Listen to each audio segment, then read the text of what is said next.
Hi, my name's Chuck Fall, and I am the chief proponent of Green Liberty Caucus, and we have a website, greenlibertycaucus.org. Today's meeting is the first annual conference for Green Liberty, and we are going to announce a Green Liberty PAC and building toward movement and building a movement in the Green Liberty program. So in review, very briefly, greenlibertycaucus.org hosts foundational documents. It has a background on how the Green Liberty Caucus got started.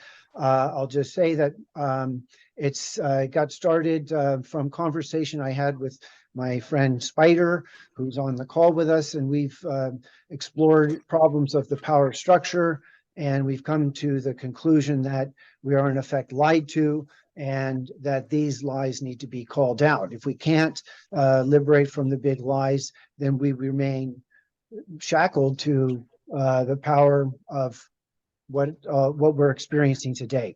So I'm involved in the Green Party, and I have formed, we have formed in Oregon a Green Liberty Caucus statewide chapter, and the goal is that there be chapters in every state, and we build into the Green Party and influence it to make scathing critiques of the plutocracy and the emerging techno-totalitarianism.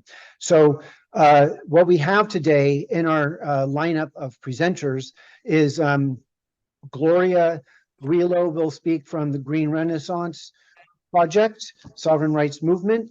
Emanuel Pastreich, who I became acquainted with through this work of advancing what I call political truth. He's going to go next and speak about his Fear No Evil project, running for president, and his commitment to building a Green Liberty movement. John Spritzler will speak on egalitarian revolution, and Hugh Esco will speak to the hard facts of organizing, what it takes to build a movement. So on that note, I'm going to shift right over to Gloria and give us background on, talk about our original connection, because we met up at the time of the COVID, and as Green Renaissance took organization, so did Green Liberty as a chapter caucus angle take form. So I'm going to take the camera off of me, Gloria, and please share, Gloria. Hi. There's nothing, I guess, to share screen at this moment, but hi, thank you for inviting me. And I would just like to open and say that, you know, it's a little confusing almost how we have Green Liberty and we have Green Renaissance Sovereign Rights Movement. And the way I understand it is in Green Renaissance Sovereign Rights Movement, we're looking primarily at kind of the big picture. And we're not necessarily forming chapters in each state and doing the on-the-ground work. We're kind of looking at promoting people and ideas and coming together. And Chuck and I guess we started based on an article I wrote under a pen name where I was talking about how the Green Party had assembled a circular firing squad. And he promoted the article, and so did another member of Green Renaissance, to the national committee. And they threatened to throw him off. And they threatened to throw the other person off too. So in kind of creating a little bit of a ruckus, people just kind of came to us and they said, well, you did this. You have some momentum. What are you going to do next? And I said, well, I really don't know. They said, well, why don't you form a group and have regular meetings and actually, you know, bring people together? And I said, I don't want to do that. And everyone came together, whether I wanted to do it or not. And there was many co-founders of Green Renaissance. Some of us are don't want to be known because the Green Party will discriminate And I've been incredibly discriminated by the Green Party because I happen to be a voting resident of New York State, and that's the Howie Hawkins, Gloria Matera territory. And even though I wrote the World Peace Platform for the Green Party because I realized there was none, and presented it to GPACs, which is the Green kind of Peace Action Committee, and they adopted it and also made some edits to it, and then they posted it and tried to get the Green Party to adopt it, and the Green Party refused to adopt it. And New York State refused to appoint me to GPACs, even though I'd been working with them for several years. So what I tried to do next was to join the Women's Caucus and get nominated to GPAC. So I just want to work on peace. And so I went through the Women's Caucus to try to do it. And then I was accused erroneously of being, anti-trans and a bigot. And because of that slander and libel, they found that as justification not to put me on the GPAC's committee as a voting member. So there's a real tendency in the Green Party, and we believe there may be some infiltration by professionals, we'll say, and we actually worked together and came up with a petition. And I put the link in the chat, and the petition basically calls out what we consider conflicts of interest. And we were so kind of overtaken with conflicts of interest that we created a separate document that's called conflict of interest form. And that's also attached. So if you click on the petition, you could pretty much read what we feel are the offenses that the Green Party has done. In addition, we've also added a line of like a fact sheet where you can click on that too and understand more details as to what we've done. And then the third thing is really to check out this conflict of interest form, and it's a lot of fun. And one thing I want to say is I've been a bureaucrat for many years. I'm retired as a bureaucrat. And I had a high-level position and a lot of responsibility as a bureaucrat. So I had to file conflict of interest forms every year and submit my tax returns. And people who are also running for office have to submit conflicts of interest forms and their taxes. But party bosses don't. So we can have a situation where someone is getting paid by FISA and has a position on the steering committee, and they don't tell us about it, but that's why they won't go against mandates, or they're getting paid by the fossil fuel industry.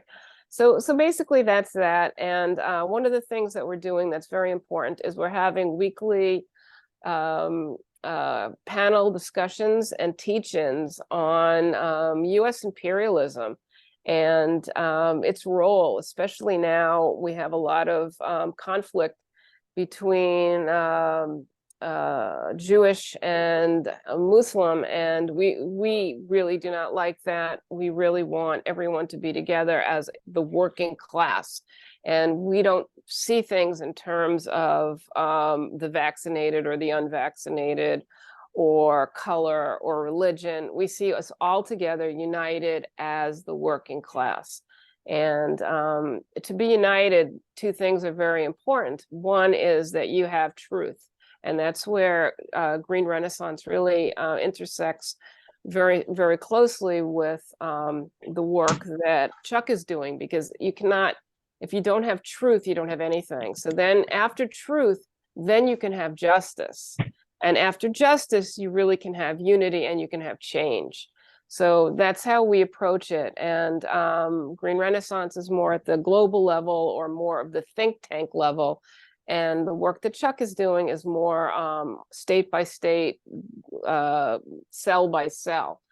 And I guess that's the way that we interact. And I am grateful and thankful to all of you for being here, and especially to Chuck for putting this event together, and for all of you who have contributed great articles like Emanuel and John to our grouping of information. So thank you very much. And I'd like to pass it over to the next speaker. Thank you, Gloria. So, and you're going to peel off later, but great. So, Gloria, Green Renaissance, and for anybody watching this, Green Renaissance hosts, as you start, we're starting a teach-in on Thursdays, and the website is posted in the chat, and we'll preserve the chat, and people can find and meet up and participate in the work. Emanuel is next. I'm going to let Emanuel make some. Go ahead. We also have a Twitter, and I posted the event on our Twitter page, and you can find us, Green Renaissance Sovereign Rights Movement, and the meeting is at 8:30 Eastern Standard Time, and all the information's up there. Thank you so much. Okay, and I'm Perfect. Sorry to leave. Thank you. No problem. Thanks. Take care. Have a nice evening, Gloria. Thank you. Dinner out and have fun. Okay, Emanuel, make some introductions, self-introduce, and why are you kind of responding positively to Green Liberty and the prospects that it poses? Well, thank you, Chuck. And I want to thank again everybody here. And Chuck, I had tried to run as independent for president in 2020. Chuck picked me up and tried to help me to run as a candidate in the Green Party, a experiment which I think taught us an enormous amount, not just about the Green Party, but about the nature of American politics. And I want to thank everyone here who's come together to help build this national and ultimately international Green Liberty movement dedicated to truth politics, and also to thank all the people out there, many of them who worked in our efforts in the Green Party behind the scenes in different ways that we may never really appreciate, who gave us new hope for all of us who felt that the evil and the decadence, the narcissism, the indifference had penetrated our society so deeply to the core. And now we see some new hope that something of the promise of America is possible again. And we also know that this event was never supposed to take place. We were in the comic, tragic Green Party presidential campaign, or for that matter, any of its other activities, that our friends at Homeland Security had their orders. We were supposed to be split up into angry factions, fighting over gender identity, slave reparations, fighting over climate change or Second Amendment, etc. And we would never, ever, ever come together to address the elephant among elephants in the room, which was class warfare launched by the super rich and their minions against the rest of humanity. But that plan of Homeland Security didn't work out. And with your help, we've gotten through your bravery, your imagination, your vision, and I think above all, your empathy, we avoided the traps that they'd laid out for us. And now we're ready to march forward to a greater union of all peoples, the truth marching on. I don't want to sound like Trump, but I really am serious when I say that I think Green Liberty is an opportunity to make America great for the first time. And I think that's really at the core of the Green Liberty vision, to take this new approach to a relationship of the citizens, our relationship with citizens that the corporate political parties that dominate the United States are not capable of.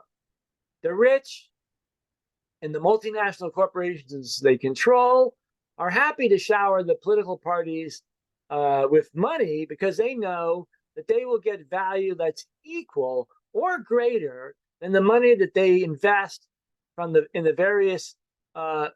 in politicians from the favors that they get back.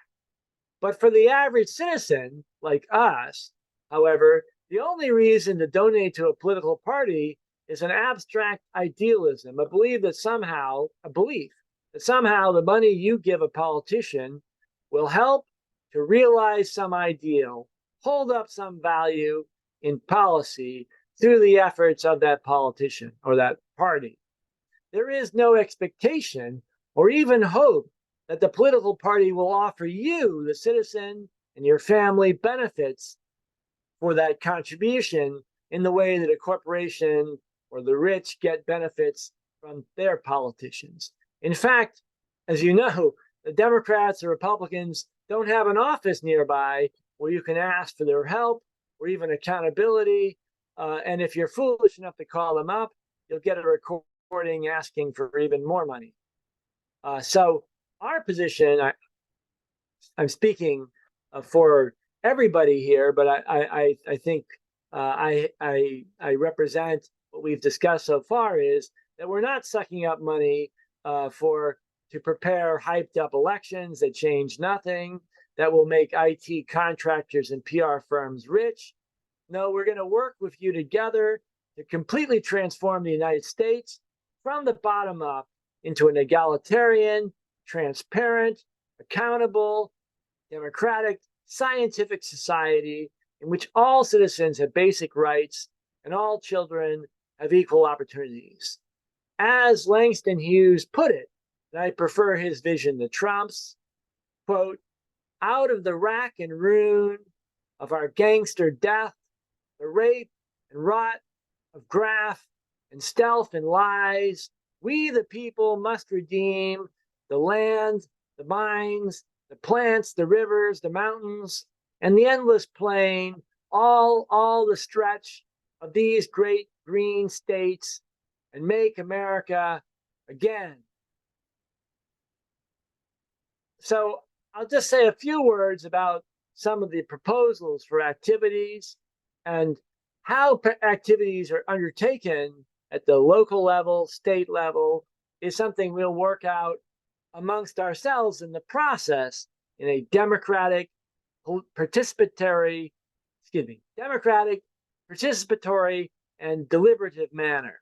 So the first would be advice for organizing your community. And we have experts like John and Hugh here who are ready to help and to help anybody at the local level who wants to set up their own Green Liberty PAC, a club, chapter, and along with that, to help people to become independent, their own little local declaration of independence, set up their own mutual support systems, allow them to share resources, allow them to create their own local economies so that we don't have multinational corporations and banks taking a bite out of every transaction, and even to get people off of money, forming youth organizations that empower youth, that allow them to learn from each other, to form close relations that will eventually create a powerful national and international social movement in which the ties between young people, how they help each other and how they learn together, will overwhelm the ties to corporations forced upon us, as we're force-fed, TikTok and YouTube trash.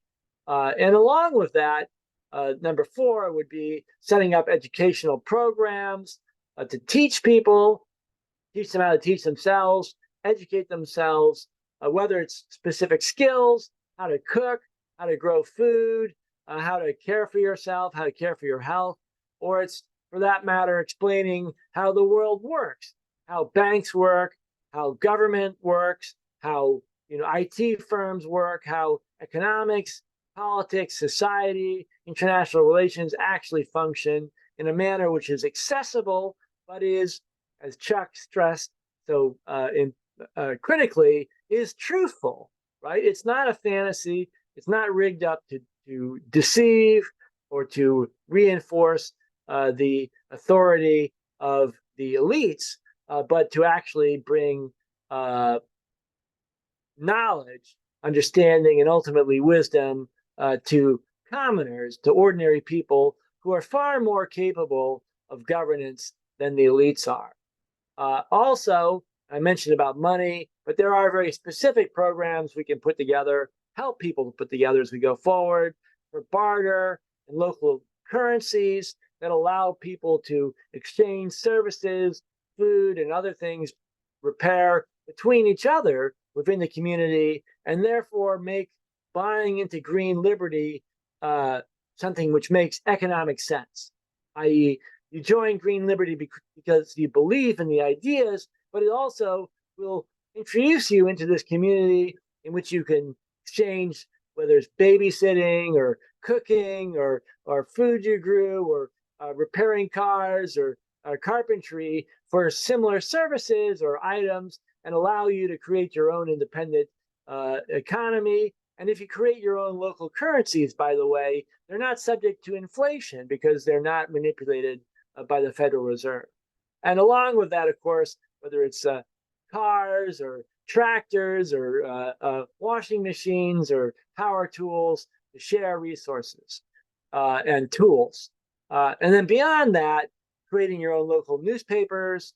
We're starting that, of course, now, but really one of the things that's damaged America so terribly over the last 30 years is the consolidation of the media and the death of journalism. And if we can start through Green Liberty at the local level to create newspapers which actually report on what's really happening in your community, which are valuable and have an economic, social, and moral sort of imperative to them, this can do an enormous amount to bring freedom, liberty to the local communities. And then finally, related to that, ultimately, would be the formation of constitutional government. That's the term I use. I know some people don't like using the Constitution. I fully recognize the limits of our Constitution, but it is a good starting place because it's accepted and it defines what government is and what government is not. So I find it very helpful. But the way constitutional government would be is in your local community, you and your members of Green Liberty would form essentially a provisional government following the Constitution and the Declaration of Independence, which define what the United States of America is. And so you and your local sort of provisional constitutional government would then assess how the so-called government is working, which is usually a private, public-private enterprise in which essentially the government is being run by IT firms and farmed out to various for-profit organizations that don't represent citizens at all, as is the case for so-called politicians. So this local government that you form would then challenge the so-called government on every point to say how their actions are unconstitutional, illegal, and basically unethical, and then essentially challenge them, whether it's saying you can't do this, or in some cases merely going as far as to say you're not the government, right? You have no authority to do this. You're not a government. You are a corporation, which is a form of totalitarian governance, but it's not the government. And so setting up these sorts of organizations at the local level can be tremendously powerful. And that would, of course, include the final, which is the PAC part, which is advocating for particular politicians, candidates, and working with political parties. This is the part which makes me feel a little queasy, but in the interest of practicality, we have to understand that in the initial phases, obviously, we have to work with the people who are already in power. Part of that will be saying that they should be in jail or they should resign immediately, but part of it will also require us to engage them and say we'll work with them on X, Y, and Z, or we'll agree not to jail them if they agree to work with us on these things. So I hope going forward that Green Liberty, it can be something which anybody can set up at a local level. And we have the next two speakers who will talk more concretely about what can be done. Thank you. Emanuel, thank you. So, and I just want to, what you presented is in the big picture. To be a movement means to work on multiple levels in the areas that you touched on. And John Spritzler is going to speak to egalitarian revolution. He has a website. He's written extensively on this, and the foundational to this is the premise, the expectation of from each according to his or her abilities to each according to his or her needs, which is I'm in alignment with. There's a button at the greenlibertycaucus.org website that says in the foundational documents that says libertarian municipalism. So one of the challenge question to John today, after he explains his vision for egalitarian revolution, is to explain how does the libertarian municipalism actualize in the areas that he's talking about. And for me, it's back to Emanuel's point that our cities become free places that are in effect mutual aid associations. And I do like that we're speaking concretely about what we're going to be encountering as our movement grows. So Chuck out, John, take the floor, and we're going to put the spotlight on you. Make sure you're unmuted, John. Can you hear me? Yes. Okay, well, first I'd like to say, Chuck, thank you very much for inviting me to speak on my favorite topic to the Green Liberty group. And then the next thing I should do is give a very brief introduction to who I am. Yes. So I'm currently 76 years old. I'm living in Boston, Massachusetts, where I've lived since 1974. Although I was born and raised in Los Angeles. Because of my age, my political activity was mainly begun on as a college student fighting against the war in Vietnam. And I learned something very important in doing that. And then I graduated and became a high school teacher. And then after 10 years of that, I decided to go to graduate school and become a biostatistician. I did that for 20 years. I'm working on AIDS clinical trials, and then retired in 2012. And around 1991, I was fortunate to have my late best friend learn something about people that gave me a shot in the arm to begin writing and trying to organize for what I later came to call egalitarianism. So let me elaborate a little bit on that. So I want to start by saying that there is a key moral value that virtually every human being, for as long as there have been modern-looking human beings, has honored and respected. And this key moral value is incorporated explicitly in virtually every single organized religion.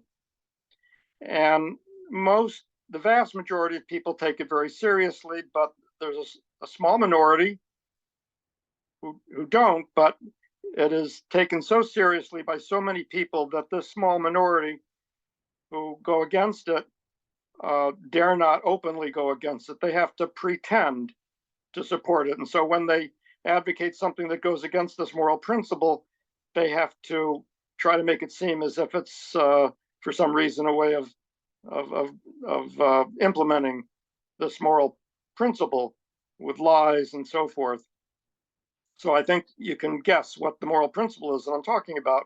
It's the golden rule: do unto others as you would have others do unto you. And it's been formulated with different phrases and wordings, but it's universal, literally universal, all the religions. And the reason the religions explicitly embrace the golden rule is because if they didn't, it would be like embracing the principle that thou shalt not eat. The golden rule is a requirement for human survival as a species. We're a social species. We absolutely depend for survival on cooperation with each other. And the golden rule is the basis for that cooperation. And so religions have to embrace and articulate the golden rule, as they do. Now, the minority that disrespects the golden rule, well, over the centuries, the millennia, they've been the people who constituted the upper oppressive classes. And the idea of egalitarianism, very simply, is to shape all of society in every aspect by the golden rule. Political aspect, economic aspect, the cultural aspect, every aspect, to shape all of society by the golden rule. Now, for millennia, people have been trying to do that with some success. And the ways that they've done it have been very, I'm sorry, I hear a noise. Sorry, my fault. Go ahead, John. Sorry, I muted you by mistake. I was trying to mute Something John. else? Yeah, somebody, Okay. the other guy that was causing the problem. I'm Go okay ahead. now? Yeah, proceed. Okay. So, I read David Graeber's wonderful book, The Dawn of Everything, and learned some very fascinating ways that people have indeed shaped society by the golden rule, by the egalitarian values that come from the golden rule of equality, of mutual aid, fairness, concern for one another. And the way they've done it in the past is with ways that never would have occurred to me. And they're not the ways that I talk about when I talk about how we can shape society by these values. The reason that I have articulated specific ways that we can aim to shape society by these golden rule or egalitarian values is for this reason. In order to build a movement for a goal, people have to be convinced that the goal is not pie in the sky, that it's not an impossible, ridiculous goal, like abolishing gravity or something like that. There has to be a sense that it really can be done. So my attitude is that if we can show that there is a way of doing it, that it seems to be practical, it makes sense, it's coherent, it's not self-contradictory, it doesn't fly in the face of any known facts about people or anything else. If we can show there is a way of doing it, and a way that makes sense to people of the 21st century, then we can build a movement that has the confidence to actually fight for it and make sacrifices to do it. So that's my purpose. Is I've been trying to show that here's a way that we can have an egalitarian society.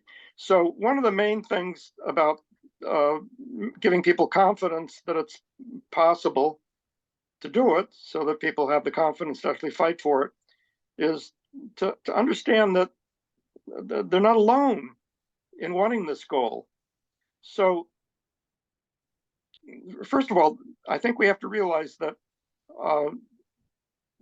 the vast majority of people in their everyday lives try to shape the little corner of the world over which they have any real control by what I call egalitarian values, concern for one another, equality, mutual aid. And they do it without thinking of it as being political. They do it just thinking that this is just what a good person does. But it is political because the values are the exact opposite of the capitalist values of dominating the many by the few, of pitting people against each other, of dog-eat-dog competition, of selfishness, and greed for maximizing profit over everything. The British Petroleum almost destroyed the Gulf of Mexico by greed, by not using proper precautions in drilling. The vast majority of people say that's horrendous. You know, they couldn't dream of doing something like that. So there's a real conflict in our society between the vast majority of people who, in fact, today already share and try to act on as best they can egalitarian values, versus the tiny minority that has contempt for those values and that works to shape society by the opposite values of, you know, self-interest and greed and domination of the many by the few and inequality. So the anti-egalitarians have all the power today on the planet. That's just a fact. And that's why we have class society. We have, you know, the society of some rich and some poor, of a few at the top, the haves, oppressing and treating the have-nots like dirt. And my main strategy for building a movement for egalitarianism is to help people discover the fact that they're not alone in wanting to remove the rich from power, to have real, not fake democracy with no rich and no poor. So I have a little sticker, let's see now,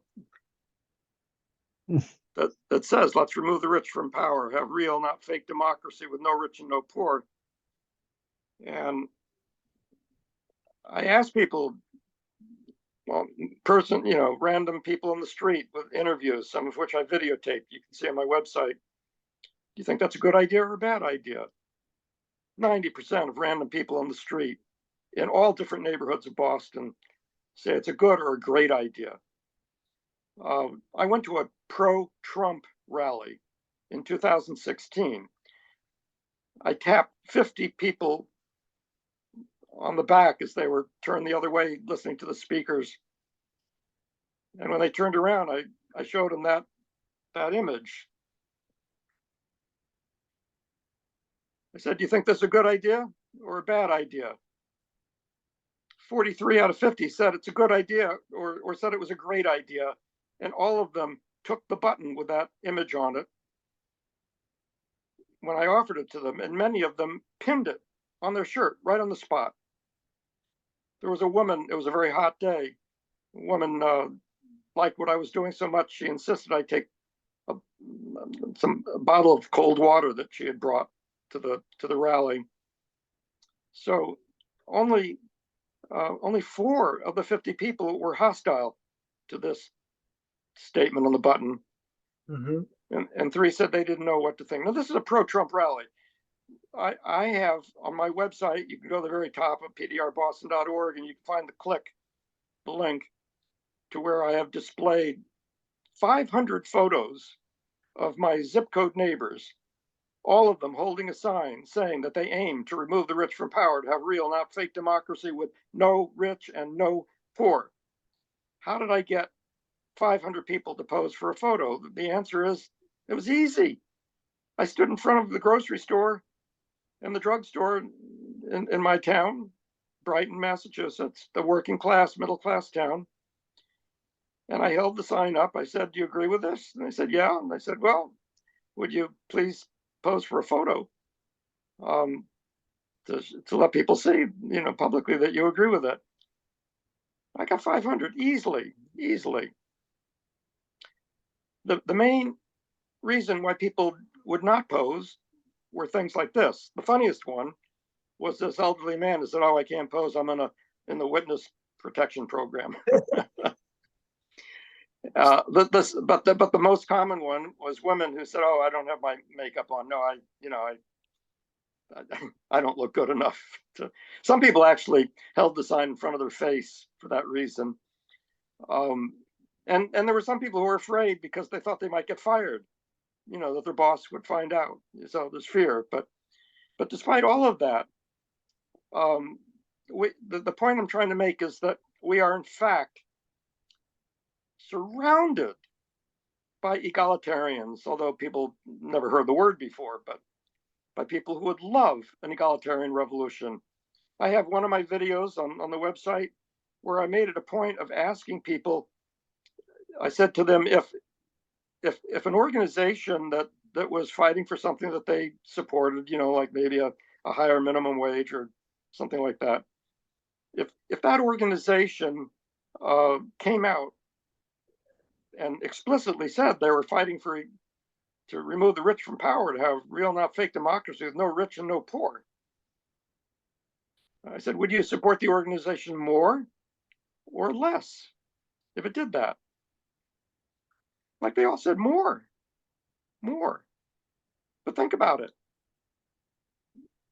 The activists who are leading these organizations apparently believe the opposite is true. They're afraid to articulate an egalitarian revolutionary aspiration. They think they would lose the support of the general public, that they dare not say that they're for that because, they're trying to win some little reform. They don't want to, frighten people away. Well, they're absolutely wrong. The ruling class goes out of its way to make people not know the truth about what people want. I'll give you an example. I called up the Gallup poll company. I said, I'd like to pay you to do a random sample of all Americans, not just people with telephones or online, cell phones, all Americans. Ask a simple question, one question, and to get to get results for this opinion poll. And they were all eager to do it. I said I was going to pay, right?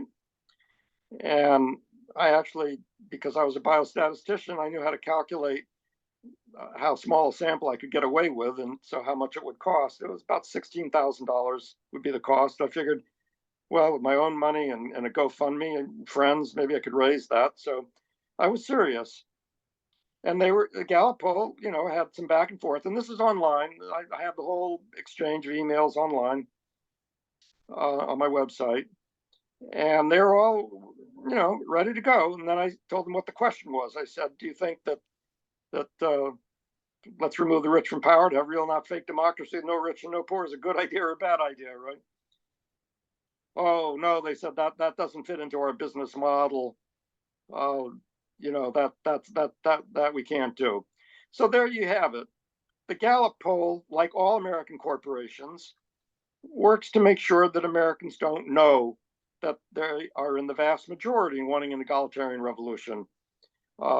Democracy Now!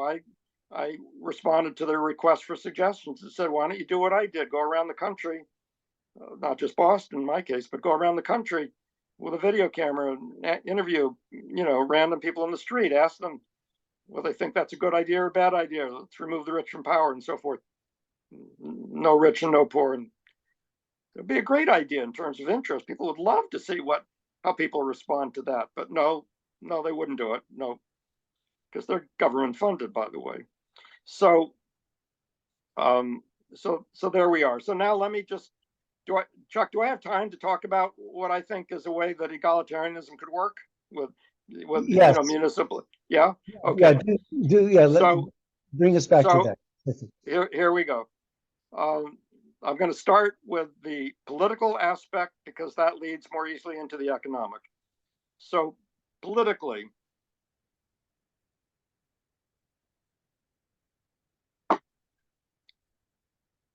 I advocate what I call a voluntary federation of egalitarians. And the idea is that in any given local community, now it's not written in stone how big a local community is, but I think of it as being more or less like a zip code in the United States, 30 or 40,000 people, a neighborhood of a large city or the rural equivalent, but that's not written in stone. It could be larger or smaller. In any given local community, there would be a local assembly of egalitarians. And the local assembly of egalitarians is an assembly to which all the adult egalitarians, meaning people who support egalitarian values, not necessarily people who call themselves or have even heard the word egalitarian, all the adult egalitarians have a right to participate as equals in democratically writing the laws that everybody, including the non-egalitarians, the anti-egalitarians, has to obey in that local community. So the egalitarians only have to obey laws that they had an opportunity to join with other egalitarians as equals to democratically write. And the laws that the local assembly of egalitarians writes are the only laws that people in that local community have to obey. There's no higher authority. There's no higher level of government that's writing laws that people have to obey. None. So that's the local assembly of egalitarians. Now, the voluntary federation of egalitarians works this way. The local assembly of egalitarians can send a delegate to meet with other delegates from other local assemblies of egalitarians.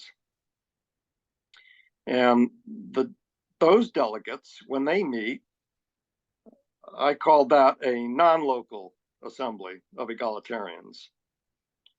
Now, the purpose of a non-local assembly of egalitarians is not to write laws. They're not a legislature. They do not have lawmaking ability or rights. Their purpose is to craft proposals which the local assemblies will enact if they wish to, and if they don't wish to, then they don't. It's up to the local assembly. And the proposal, if enough local assemblies wish to enact it, to implement the proposal, then it gets implemented, and otherwise it does not. Now, in real life, of course, what happens is that a non-local assembly of delegates would come up with a proposal, and then the delegates would take it back to their local assemblies that they came from, where it would be discussed, and people would probably have objections or want it to be changed or modified and so forth. And those suggestions or disagreements would then be taken back to the non-local assembly to revise the proposal, and back and forth until either a proposal is eventually crafted that does indeed have the support of enough local assemblies to actually implement it, or maybe it never does. That's life. So just to help visualize this, you might have there might be a proposal to run a pipeline through certain parts, certain local assemblies. Well, eventually there must be either enough local assemblies agreeing to a proposal that has the pipeline running through them to make the pipeline project doable, or else it just never gets done. So this voluntary federation works up higher and higher levels.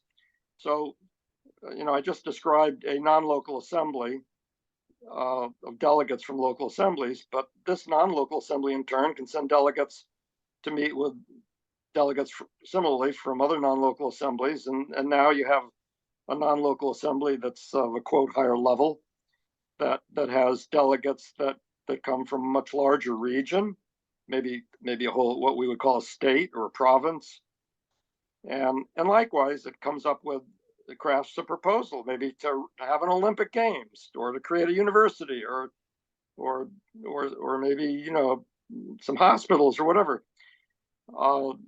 economic, cultural, sports. There could be different non-local assemblies for different purposes, because they're not legislatures, there's no problem with having more than one of them. They're not competing with each other. They're not claiming to have power, that must be denied to the other. They're just coming up with proposals.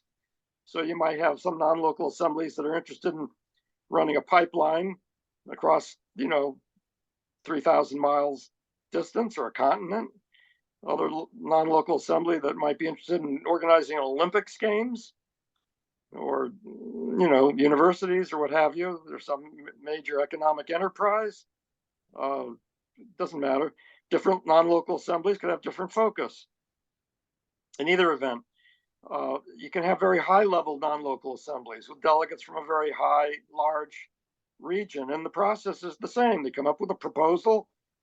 Their delegates take it to the assemblies from which they came, which might be non-local assemblies at first, and there's back and forth negotiations, complaints, amendments, whatever. Goes back, the proposal gets modified, gets taken back down. When enough non-local assemblies at a certain high level agree, then their delegates take it to even lower level. Same process. Eventually, the local assemblies of the local communities have a proposal to either accept or complain about or reject. And this is how you have mutual agreement as the basis for even very large scale order in society. Now, Peter Kropotkin wrote this wonderful book called Conquest of Bread, which has been a great inspiration to me. And he points out that although it wasn't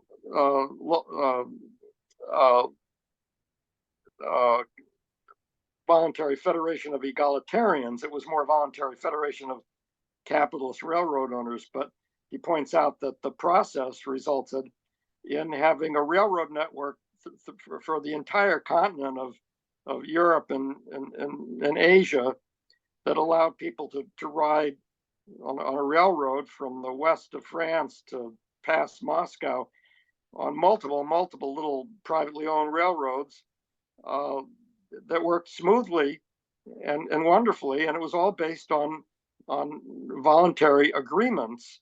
There was no czar, no central authority commanding, how the railroads would be joined or operate or scheduled or anything like that. It was all mutual agreements.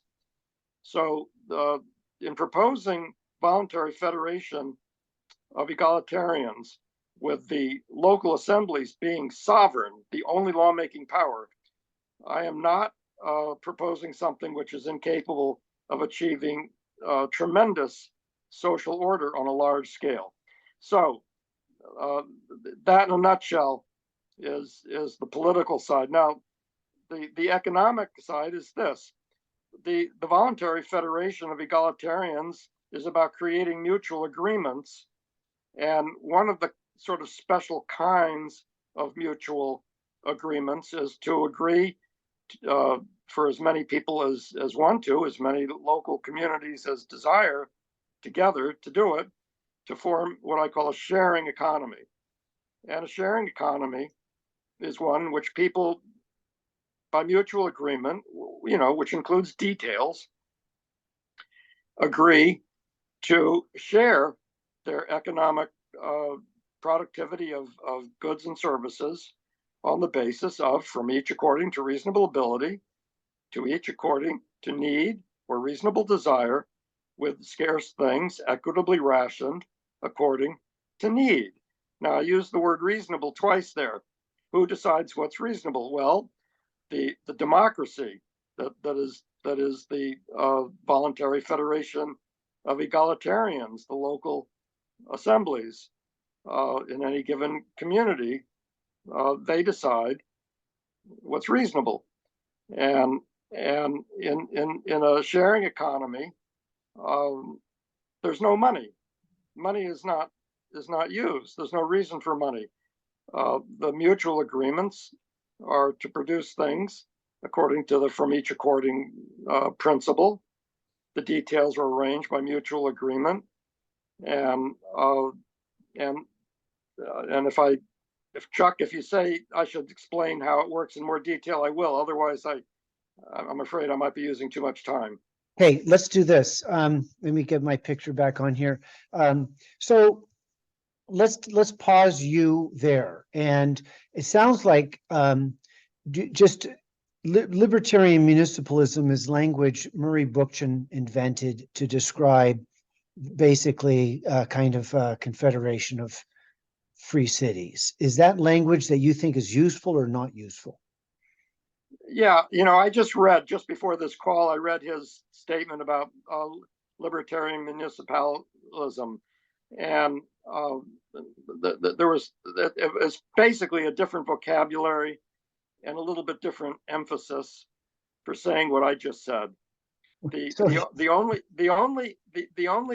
not a surprise. We're both inspired by Peter Kropotkin, Right. by the Spanish Revolution, 1936, that implemented these ideas. So it's no surprise that we would and be so much in agreement. Okay, we're gonna end. John, thank you, because one of the things that Emanuel and I have talked about is with advancing this Green Liberty PAC, and we're going to go to Hugh next, because Hugh's going to talk the practicalities of what it is to build movement, to build campaign, to educate around the issues.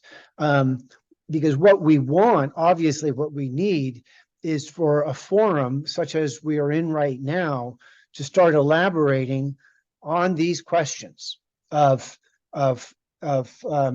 what does an alternative, better society look like? And so you spoke practically, and you did it. I'm very happy with the report you gave us, and I just want to say that within the medical freedom movement, the concern for globalism and the emerging what I call techno-totalitarianism, from the likes of Catherine Austin Fitts, there's frank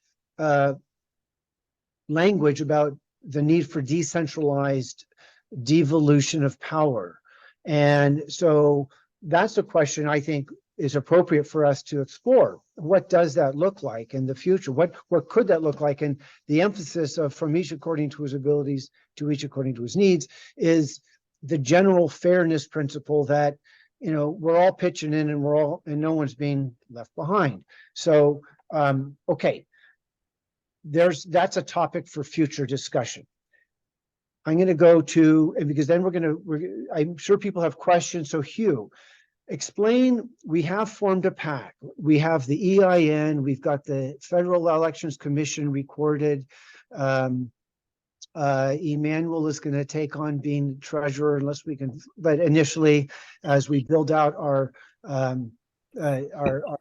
team. So I just want to say that Green Liberty Caucus is about advancing a liberation coalition and building a Green Liberty bloc. Along the way of doing that, there needs to be a chapter in every state. There needs to be a chapter in every city. There needs to be grassroots embrace of this sensibility and this approach. Toward that end, we need the means to get there. And I have a number of ideas of how we could approach and advance our politics, but there's the nuts and bolts, the pragmatic problem of training, having money to build organization, or it's not so much to build organization, because a PAC is explicitly about directing towards political causes. So Hugh, explain what is a PAC that we're going to be advancing, and what is the purpose of the PAC, and how can we use that to build on the ground electoral campaigns, educational campaigns, to advance the principles that you've heard us talk about today. Chuck out. Hugh, we're going to put the spotlight on you. I'm going to mute. Okay. Okay. Good evening, folks.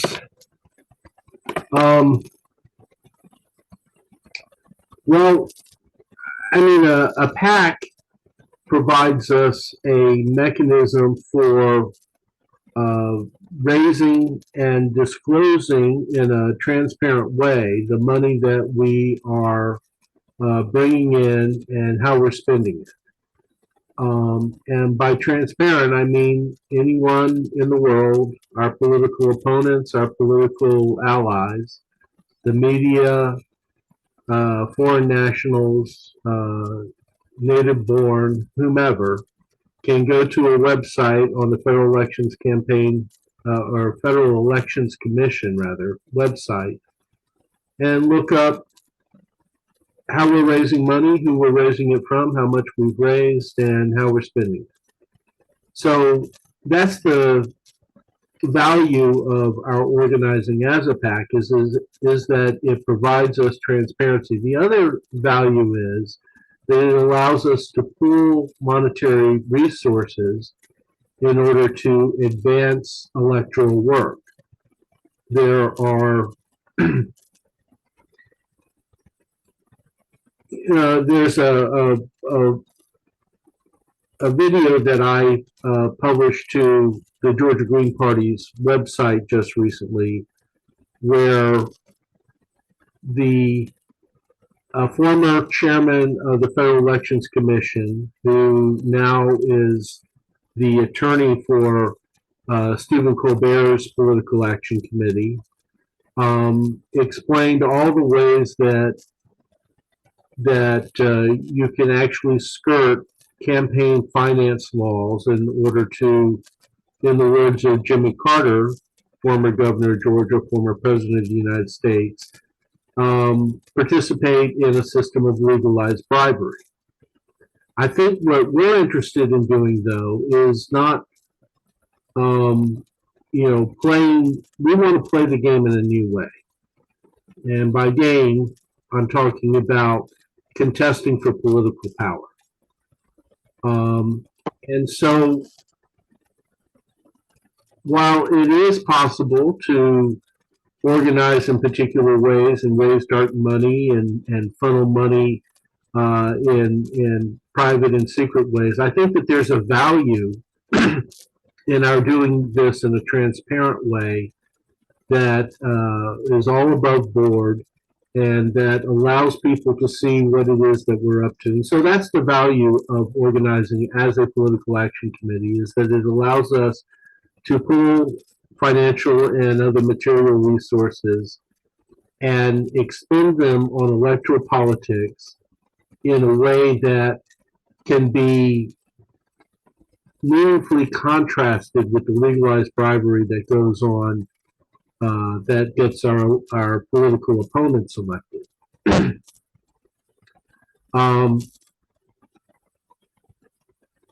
With respect to building this movement that Chuck was describing, political organizing is not rocket science. It's just hard work. Long hours, if you want to be loved, get a dog. No one's going to thank you for doing this work. But for some of us, there's nothing else that we know how to do with our lives. We know that the needs are great.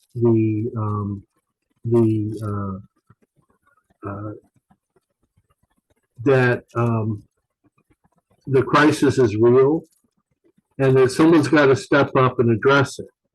And I suspect that the people who are on this call are spending your Saturday evening in this way because you too have been called to step up and participate.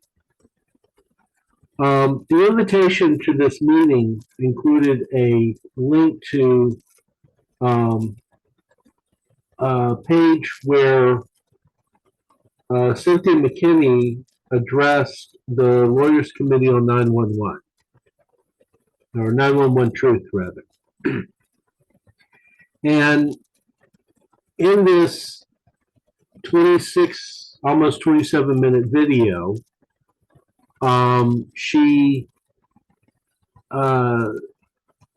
puts forward to the Lawyers Committee for 911 Truth that it's not enough to be right. We also have to hold ourselves out as being leaders. The reality is that, most people don't care who is responsible for the coup of '63. Most people don't care, what happened to Building 7, much less the Twin Towers. Most people don't care what may or may not have hit the Pentagon, or they're too busy dealing with the bread and butter of everyday life and feeding the kids and getting them to bed at a reasonable hour so that they could get up in the morning and try again. And so they don't have the time, take the time to dissect the public health guidance that they got from our government during the lockdown. And they're more concerned about why does $100 buy a half a bag of groceries today when a couple of years ago it bought 2 bags of groceries? How is it that we're going to feed our families? What is going on with our schools that are miseducating our children and lying to them about material reality and biological reality?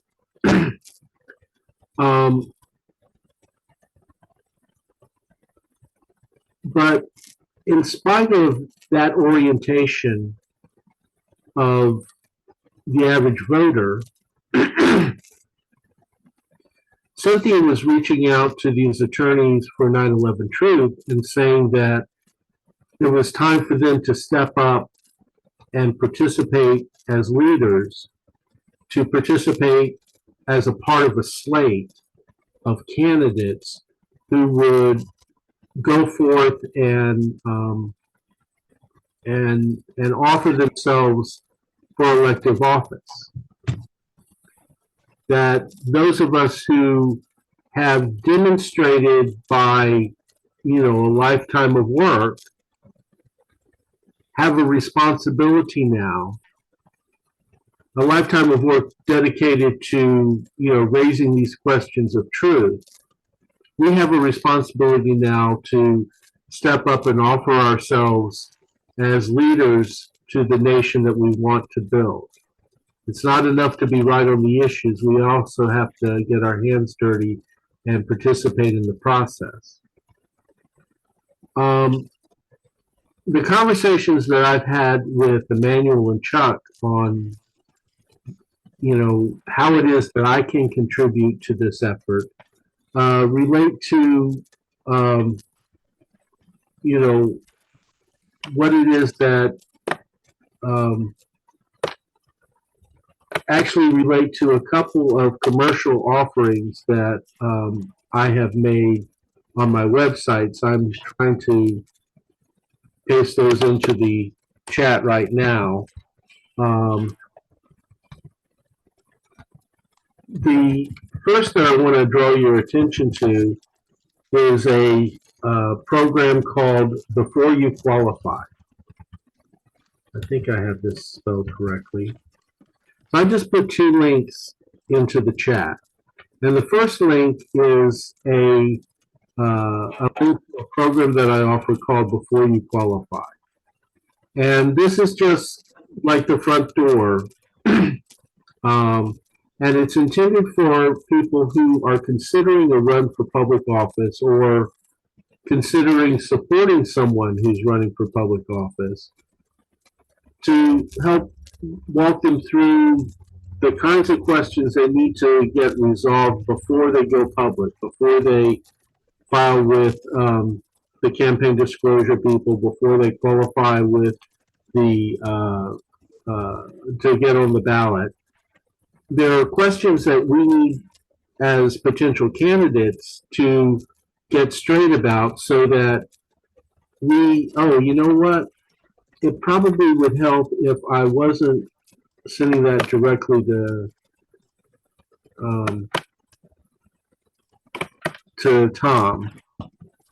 Yeah, you got it. I see. Send it to everyone. Yeah, I'll send it to everyone. When Tom sent me a direct message, it apparently wanted me to respond to Tom, and so Tom got my response. You got it. Thank you, Hugh. But I've been involved in electoral politics since I believe '87, and have been engaged in one campaign or another every year since '89.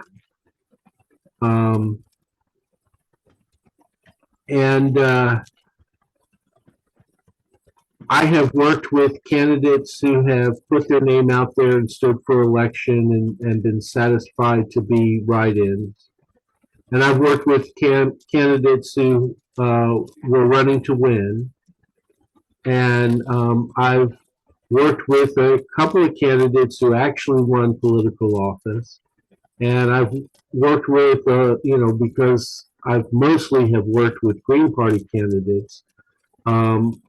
I've worked with a lot of candidates who may not have won, but were, took solace and celebrated victories in being able to help shape the debate and identify the questions that the voters were demanding that the candidates answer in order to earn their votes.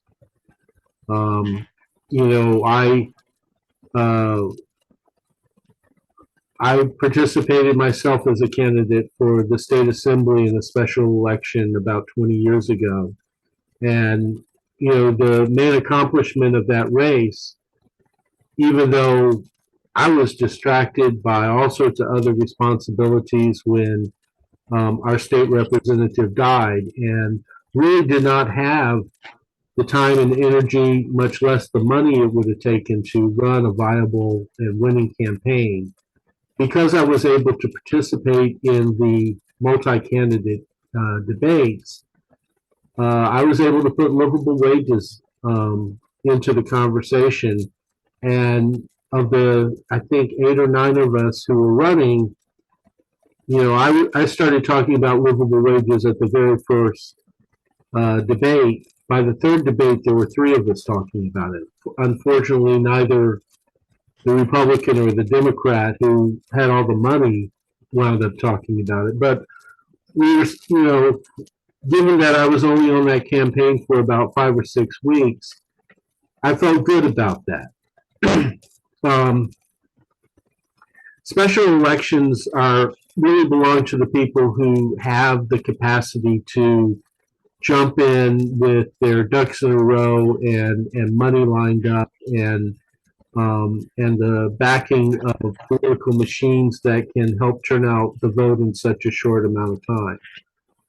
What I really want to do, though, and while there's still time to jump into the 2024 election, what I'm aching to do is to work with candidates who are thinking down the road, and I still have room in my calendar to work with 2024 elections, and this is not meant to dissuade anyone, but 2026 is just a couple years away. A lot of us have municipal elections in 2025, and before we qualify, before we go public as candidates, there's a lot of things that we could do that don't involve soliciting for funds, which requires that we do a filing with our campaign finance disclosure compliance people. There's still a lot of things that we could do to lay the groundwork and introduce ourselves to the community in ways that make us ready to be effective candidates once the public campaign season launches for real. I've worked with a lot of Green candidates, but I watch the Democrats, I watch the Republicans, I see how, what they're doing that's effective. I see what they're doing that we can adapt from, even though we don't have their corporate money. And I'm, what I've talked to Chuck and Emanuel about is to provide this kind of training, this before you qualify training, and the training that comes after that allows people to not stand for election, but to run effective campaigns that change the nature of the debate within the jurisdiction that they're contesting, and positions them if they're willing to do the work, inshallah, to actually win an election, to raise their hand, to swear the oath, etc. Now, I was only given 12 minutes. I'm not sure how I'm doing on time, Chuck, if you could clue me in, but I will tell you that that I can't cover a weekend's training of before you qualify in the 12 minutes that I was No, so for this. Hugh, I think you've done it because I think we've gone 1 hour and 20 minutes. I think we need to shift into some Q&A and hear from people who are present. And even the presenters may have questions of each other. But let me just say that I like you, Hugh, because you had no problem recognizing that we have a problem around the, as you characterize it, the 63 coup, and the 60s bloodbath and the 9/11 and the COVID and whatever psyop is now unfolding in our midst around the Palestine-Israel Hamas business. Yeah. And what I think we are doing here right now today is cohering. We're coming together in community, political community, and you represent the pragmatic side of, it's great to have some good ideas, but my God, if you can't kind of pound pavement and find people. And I'm glad you so much that you did dial us into the Cynthia McKinney presentation, because that's a source of inspiration for me in advancing this Green Liberty program, which simply is, it's a sensibility. It's not even, I don't think it's quite ideology as much as it's just a kind of a simple perspective that starts with indignation at the big lies and the big ripoffs and the malfeasance and the failure to ever account. And that failure to ever account has created an elite impunity that is taking us down a path, and it's against that we are intending through the PAC to support, to create the financial means to build movement. And that's going to start with hiring you, Hugh, to run seminars, to do these initial trainings.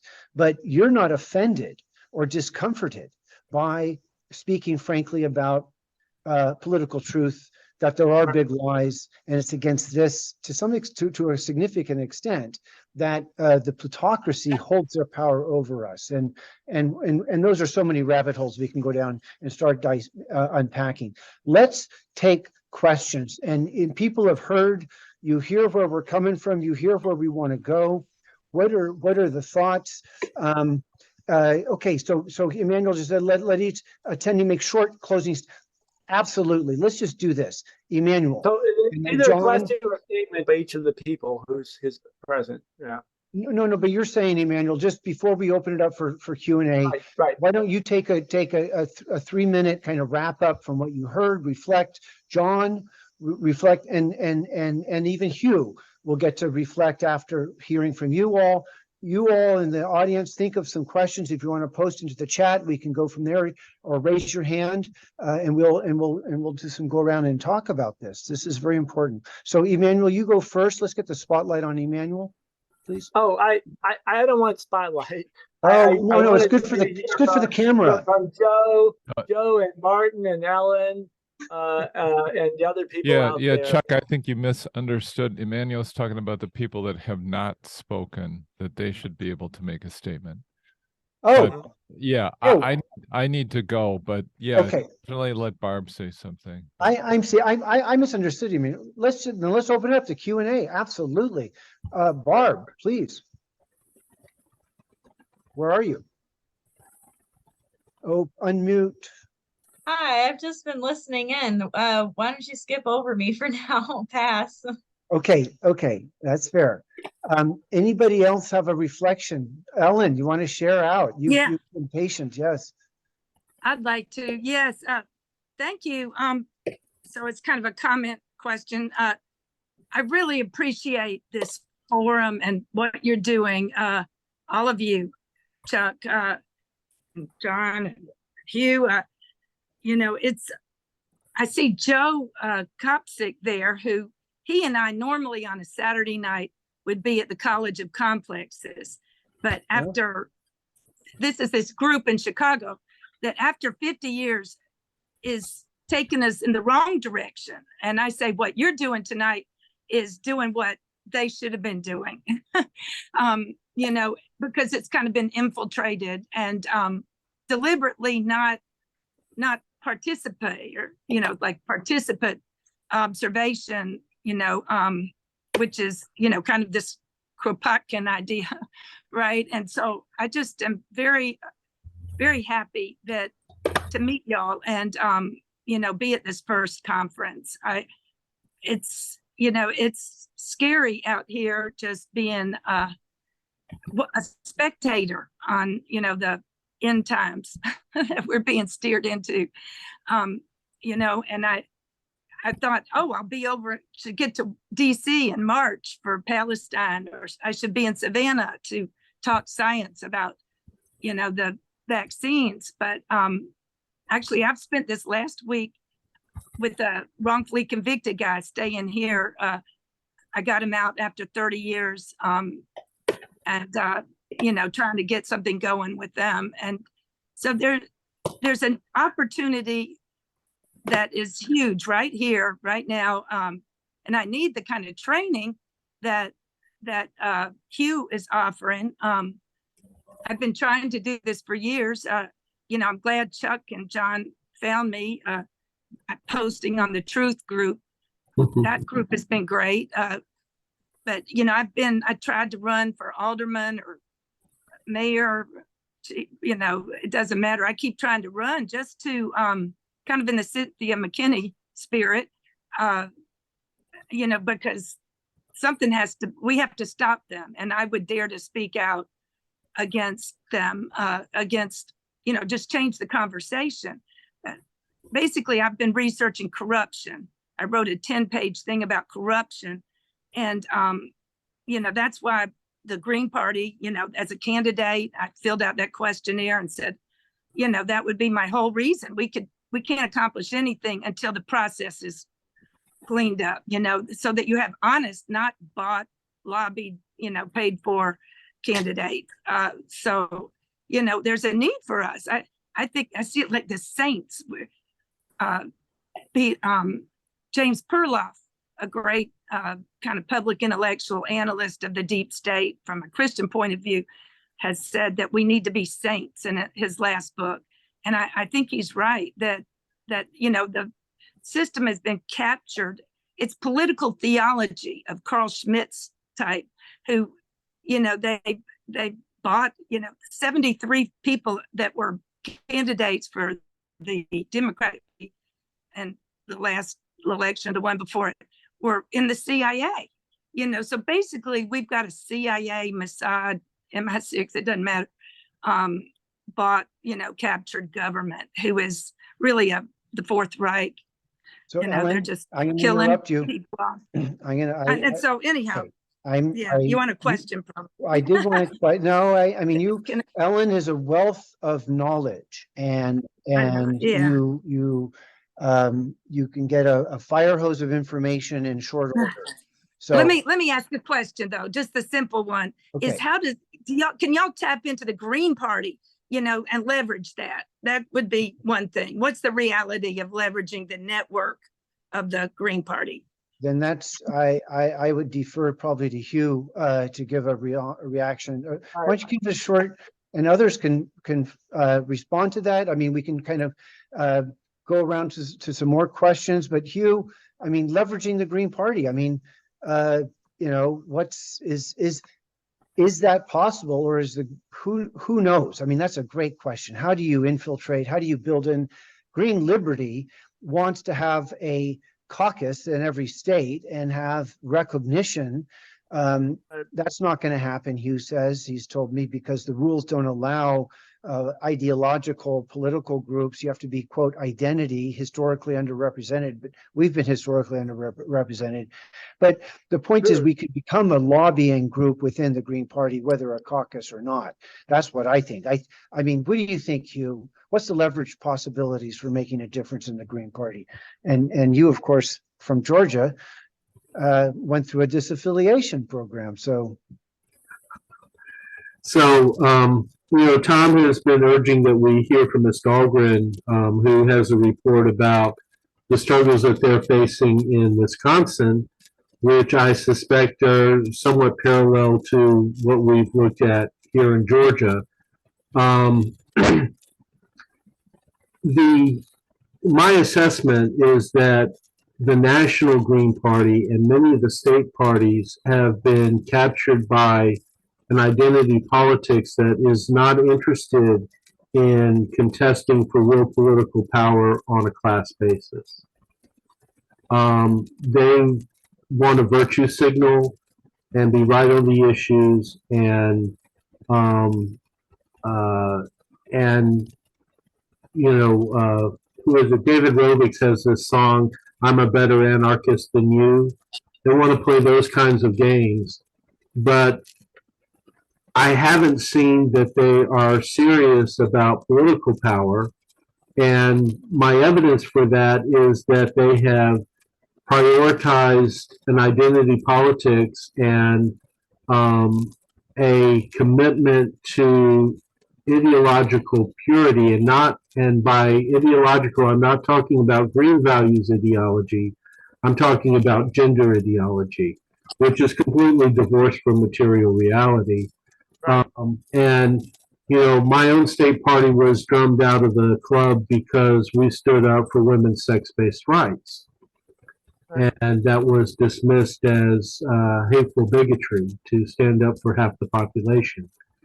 So I think that just as the Green Party, which used to understand class politics, has been captured by identity politics, that the Green Party perhaps could be recaptured. The question remains for me whether that is a project worth pursuing. And, I'm looking to folks who are still engaged with their local and state parties, that are still affiliated with the national party, to determine whether it makes sense to do that. And Ms. Dahlgren will, I hope, tell us what has been happening in Wisconsin. I know that, we've got people in California and in other states that still believe in material reality and haven't walked away from the Green Party yet. And if they're able and willing to do the work it takes to take our party back, the Georgia Green Party is willing to affiliate with the same national party. And the Green Party does have some institutional capacity. They haven't driven off all the members. They, while the fundraising has been falling precipitously, they still have something of a budget. They still have a handful of ballot lines that form a basis from which to work. But it's very much, I have no idea where you're from, Ms. Corey, but it's very much a state-by-state situation of whether the Green Party is worth working with or whether we need to build something new. I want to suggest, with this point, Mr. Pastreich, but here in Georgia, the Georgia Green Party continues to exist. We continue to operate. We continue to frustrate the national party leadership by our very existence. But whether or not there's a future for us to work with the national party, the future will tell. Over. Thank you. Emanuel? I was going to suggest maybe we could ask Zach, since he's also worked on these same issues. Zach, would you chime in? Give us some perspective and introduce yourself. So Zach, I met you through Green Renaissance, and give us just introduce yourself, where you're from, what you're up to. Mention the organization that you've advanced, and because we're all dissident voices against what I call an establishmentarian, Right. almost reactionary entity.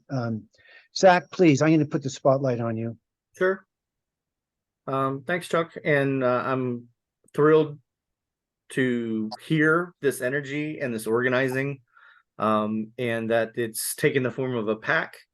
My background personally is goes back. I've been organizing some form of political campaign of persuasion since 1989, and from human rights, labor organizer, environmental justice organizer, as a community organizer, which included crime, student peace action, etc., nuclear issues, and even in disabilities, we've done some work. So that tells you a little bit about me, that I'm interested, like you, in helping organizations improve their process. Okay, so that's kind of how I think. We were, like you, dissidents thrown out of either the Dario Hudson, the Dario movement in the primary, and Dario Hunter, or Jesse Ventura, Cynthia McKinney. I personally was involved on the Ventura and McKinney draft side of it, working on the research side, and we created basically an ad hoc group called Independent Green Party. And then from there, recognizing the change in politics that has occurred in the United States, that the entire United States electorate has moved towards more rights-based orientations, and de facto, many of us are now having to deal with and incorporate more of the libertarian agenda that would often be associated with the right. But yet we're pluralists, we're egalitarianists, we're not interested in authoritarian use of power, endless wars, etc. So we have kind of complex background and lineage coming from Greens. I live in Savannah, and in Hughes State of Georgia. Was not involved in the bureaucracy or the administration of the state party. I was previously, in 2011, was called in to help Howie Hawkins' municipal campaign, and we nearly won. We were less than 1% away. The Working Families Party, a Democratic Party derivative labor group, decided they were the deciding votes. So that's kind of where I come at this. We have incorporated a party called the Emerald Party, which, if I go back to the original syntax of it, I think came from Cynthia McKinney. We are closely associated with her. We were doing fireside chats talking about what will the future of politics be for the last 2 years. I don't anticipate her running. Some people want to ask her to run for president. I've never heard that out of her mouth. But she, as far as I know, and maybe Hugh, we might have more contact with her nowadays, is very interested in creating good ideas. One idea that has come up in this group is that of creating chapters, and her word for that would be a power cell, right? And I think I also heard that a lot with what you were describing, John, with the local assemblies, local money systems, right, centers of stability. And that could also then project political power of who decides. And I think Hugh put it correctly that and others, that it's not enough just to have great ideas. In fact, I'd always say we would have won a long time ago if that's all you took. If all it took, you've also then got to grab the reins of power. And so you need an activist base and political government power as well. These are complementary. They're not in opposition, but they are different modes. And I think Hugh's training speaks to that a little bit, that there are specific things that candidates need to know and do, and timelines, and etc. So it's very exciting to us to see a group that's very much in line with our evolving values. Basically, we have a consulting group, if you will, that will create a federal architecture to replace what the Green Party has failed to do, which is be equitable and fair in a primary towards candidates, and also emphasize an organizing culture. So you look at a Hugh Esco and other people who say, look, you've got to have this sort of skill set. You have to go through this track and climb this mountain and have this kind of calendar and awareness of when's the next electoral cycle. How do you talk to the electorate? A lot of those things are just missing from the Green Party. I found that 10 years ago, or I guess that was more than that then, where there was no culture. And I kind of got tired of seeing what I call bug splatter candidates. It is important to get things into discussions and issues into the political discussion. But if there's no power behind it and there's nobody ever going to implement it, it gets co-opted, just like healthcare, just like the Green New Deal. I still don't know how that's funded or what it means. So those are examples.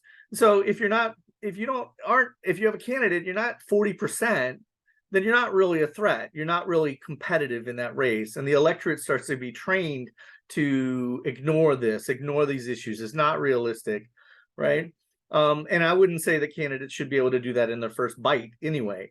Their first time, I would expect a failure the first time you run, but a failure could be a win if you run properly and run a good campaign. And like you said, introduce yourself to the electorate. We view this as a job interview. The electorate are the people who you must respect, win, lose, or draw, and this is a persuasion. This is how we are oriented. We're very persuasive, oriented people. So we view the Green Renaissance organization as building, which we participated extensively in, as a think tank, like Barbara says, a rich place where research and ideas can be articulated. That's very difficult for campaigns to do. We have a couple other areas of expertise that we recruit and would like to help candidates at different stages. And so if there's a Green Liberty, but yet we're at kind of a federal level, okay? We're kind of at a national level where we would be signing affiliate agreements with local groups, which could be Green Liberty chapters. I envision, and I'll say it like this, we invite Green Liberty inspired people to form chapters with us and to basically move this thing forward outside of the Green Party. If you feel that you can organize within the Green Party, and I understand there are people here who still hold positions, I feel your frustration, but I don't think that's going to work out well. I hear a lot of dead ends for a lot of ideological and I don't know. These people don't just walk out of their power. We just called for them to resign.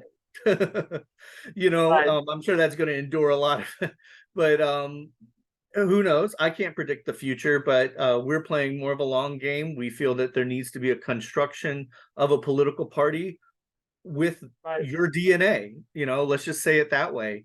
There isn't anything that I hear in the Green Sovereign Rights Movement or hear being expressed that is, that's not really what we're about. One thing I will say, and I should also say, this is our timeline, is that in order to become a national party, to file with the FEC, we need to hold a convention. And we have not done that. We are going to start fundraising. We haven't really gone out in public and announced ourselves as Emerald Party. But that's going to be the first step, is fundraising, and then registering people to vote, establishing ballot lines, establishing other affiliates, and I should say affiliates at a local level or a state level. And by the way, one big difference is that I could tell you now is that the local and state affiliates would determine candidates. So it's be on the local level to interview candidates and determine whether or not they have backing. And we've established some criteria that get people to ask the right questions. So that would be one thing that Green Liberty people would want to know about. And we would like your feedback, and, you'd have to agree. We'd have to come to some kind of contract. Hey, I think maybe Emanuel, you want to jump in here and just say hi to Zach? I was going to say, some of the other people here, Joe, Dan, Eric, if they might comment. Other thoughts from any? I mean, you guys are listening in, and I'll just interject that we're building fabric for change, and we're going to be in relationship and we're going to be collaborating. And we don't know the future of the Green Party. We don't know the future of anything. All we know is that we are taking up language space and speaking and normalizing talking about the topics we talk about, because right now all of our topics are not talked about. And maybe that's where we shift, because I'll tell you, Green Liberty has been strongly suppressed in Oregon.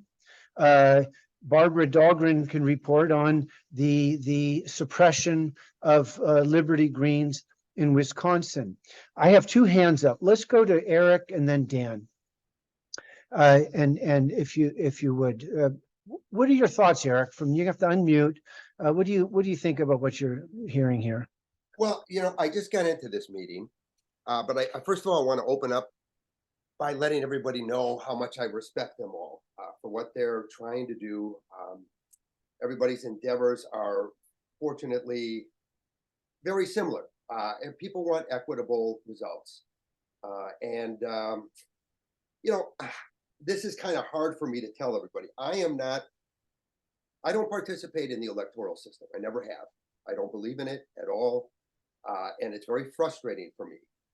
And I don't understand how, well, it's very frustrating. When people vote, you're voting for 5 things. You're voting to expand wars, expand Wall Street, erode civil liberties, destroy the working class, and pollute. Those are the 5 things that people vote for. Everything is pretty much a distraction.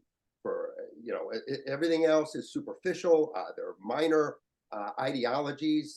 We're basically, with a Democrat and a Republican Party, a dichotomy of ideologies has been established for people so that they'll be in constant conflict. If you go back to Truman and you look at the fact that he said, if the Russians are winning, we'll support the Nazis. If the Nazis are winning, we'll support the Russians. This is what the people in power do. They utilize conflict. They utilize people. They gather every type of support they can. This is a great example right now, what's going on in Palestine. We have a world, in a Western world, that is supporting what we see, this carnage, this destruction, this murder of innocent people, and nothing's really being done about it. And so, I'm very frustrated, but what I am happy about is that what we have here is a tribal group. That's what we are as human beings. We're tribal. And if people can get together and understand that the conflict within their own parties, and this, of course, now being the Green Party, all of this is derived and it's all established from ideological, basically, principles that have been taught to people.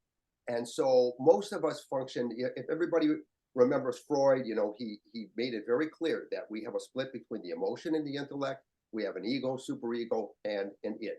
So once you understand how people behave, that's how we're all controlled. We're all controlled by people like Gustave Le Bon, Wilfred Trotter. These were people who wrote books on herd mentality. And so once we can understand that the goal should be more than trying to achieve a political solution, which we will never do. It will never happen through voting. If we vote, we'll vote for those 5 things I told you. And that is certainly true. So what we need to do is establish basically a camaraderie, a unified principle between people. That's very difficult to do. Erich Fromm talked about that in 1958. He says, if we have values, then those values should be supreme. They should reign over everything. We shouldn't be adjusting those values based on what other people tell us from an outside source, right? And that's what happens with the people that rule us. So what I would like to do, and of course, I speak with the banking committee. I know that Chuck is familiar with them. I haven't been on Chuck's group as often as I should. I probably should join them too, but I feel somewhat frustrated by the electoral process and the fact that people, this is the same people who get us to vote, make us believe that we can win. These are the people that gave us Las Vegas and insurance companies. They're the same people, right? So the idea is to say, okay, look, we'll give you this. There's a study that came out of Princeton not too long ago, and it showed us that there's a 30-70 slide. This is empirical, that the things that people don't really consider that important 30% of them get passed and 70% of them do not. Of the things that people consider urgent and most probably important, 30% get passed and 70% do not. What does that tell you? That means we're fighting a losing battle, no matter what.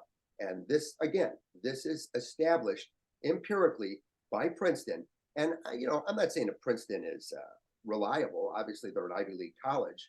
And so, but, you know, it's kind of like looking at the United Nations. You know, the United Nations is crooked. It's as crooked as it gets. You know, we had something called the Resolution 242 in 1967 that said that Israel would basically give back that land to the Palestinians. They never did, right? So, you know, the United Nations is impotent, like a lot of other agencies we have, but we have this illusion, and the people that work within these agencies are good people. Special rapporteurs like Nils Melzer, you know, who has been supporting Julian Assange. People like, oh God, you know, there are a lot of them. There was one that came here in 2017 and said that the United States is basically a third world country.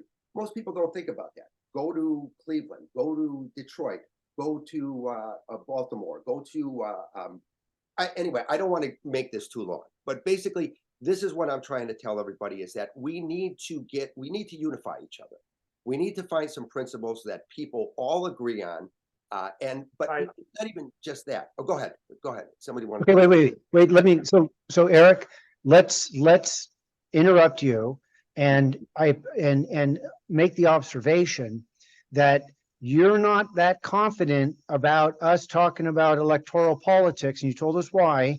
But you also said we need to find a unitary theory that the masses could embrace around, and that's why we brought John Spritzler in to advance his ideas. I don't know if you were present when he was presenting, but we hear you, and I do want to hear Emanuel. I want Emanuel to answer your cynicism, but go ahead.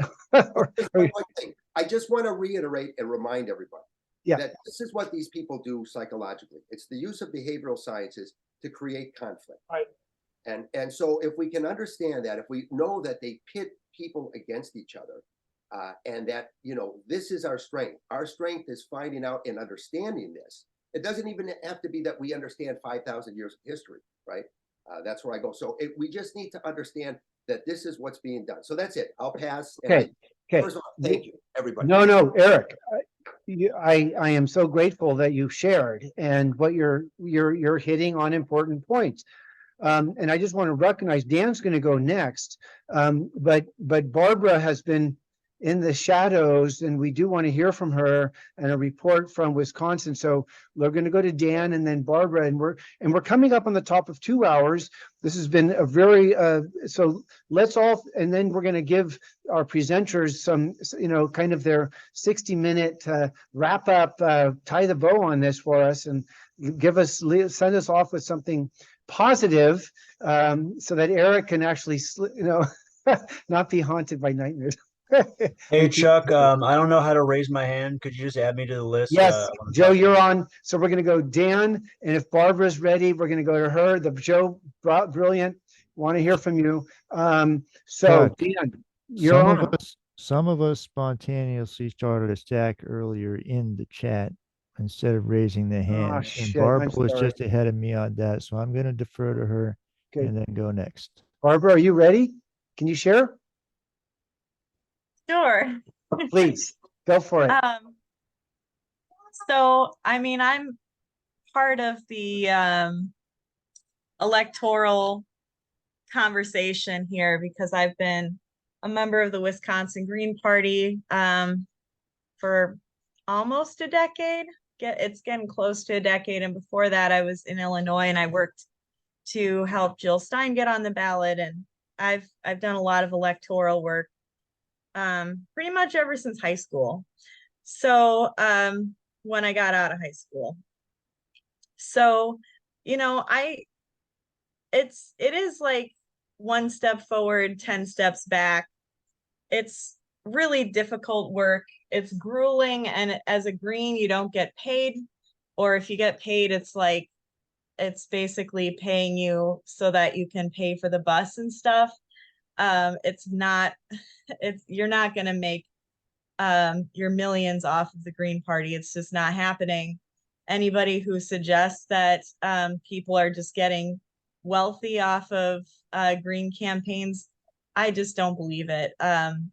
There have been some flushes of cash in these national campaigns, but it's just not, we're not you know, flush like the Democrats and the Republicans, and it's just not going to happen that way, because we do stick to our principles that we don't take corporate PAC donations and all that other dirty money. We don't do that stuff in secret. And I think that's really part of the reason why we've been on the chopping block since the beginning, that there's been infiltration by some kind of government ops or somebody. And there will continue to be issues like that, because we are a force to be reckoned with. Now, I say we, but actually in this last week, I just got kicked out of the Wisconsin Green Party by the 5 remaining members. It was rather embarrassing on their part, because they called an emergency meeting and then they couldn't find a third officer to help kick me out, and they needed 3. So they had to call a regular meeting in which they would have only needed a quorum of 2 people to kick me out, which is quite tragic. But in these little fights with these small groups of people, you know, because they're in those positions of power, they seem like bigger forces than they are, I think. And the majority does not believe in that. The majority is about the First Amendment, about freedom of speech and everything else. And so I think that we can win this fight as Greens. Most of us here, I think, are Greens currently, or maybe disgruntled, and could renew our membership if we chose. That we're not infiltrators, that we're the people who built this party from the beginning, that we've helped with lots of campaigns. I don't want us to use that language that we're infiltrating the party. We built it. I literally stood out there and built this party. So that's pretty much the report that I want to give. And I think that we can build trust with our membership in the Green Liberty Bloc, and with the members of the Green Party who don't necessarily agree with everything that we stand for in the Green Liberty Bloc, but maybe, you know, want to have a working party. That we all want to build that majority in the United States and want to be a force to be reckoned with. So, you know, we can really appreciate the work that we all do in the party, and continue to do that work, whether or not there's some people who really believe in this cancel culture stuff and think that's productive. And, you know, they'll probably get bored of it after a while if we stick around, because, you know, I'm not willing to be canceled. I'm just gonna keep doing what I need to do, because my community needs clean water, and we need to be able to eat food that's healthy and that, you know, we have access to. I'm not willing to be canceled out of those movements. I'm not willing to be canceled out of the anti-war movement. And I'm going to keep speaking up in every way that I can about these issues that are important, and going to keep organizing with anybody who I can. Even if I have to, you know, if I have these obstacles that, you know, some people believe that this cancel culture stuff is more important right now. Well, it's not to me, and I'm going to keep doing what I need to do, but I'll pass. Thanks. Thank you, Barbara. Yes. So in Wisconsin, Green Liberty has a group, and the challenge to every individual in every state is to rally together a team of 5 and just say, we are Green Liberty caucus. And you could use that word caucus to say the most innocent, we're an interest group. And formally file with your state organization and let them know you want to be a chapter. They may reject you. They will reject you. They'll flat out reject you. They'll oppose you. But how do you move an elephant? Well, you lean on it. You bear into it, and eventually it takes a step. And that's kind of what we're up to. Dan, you're on the you got the mic. Unmute. Go, Dan. We're gonna give you a big Yes, picture. I wanted to comment on some of this talk about national and the corruption within it, and the notion that it is riddled with perhaps infiltrators, but in my opinion, more like a lot of raging narcissists. A lot of good people also. It's my opinion that the National Green Party doesn't even really exist. It takes itself more seriously than it ever should have, because in terms of legal fact, it can't put a candidate on the ballot. Only the state parties can do that. All national really is a pact between the state parties to nominate the same candidate for president. And the process for doing that has long since been broken, and only about 1/3 of the state parties even have ballot access anyhow.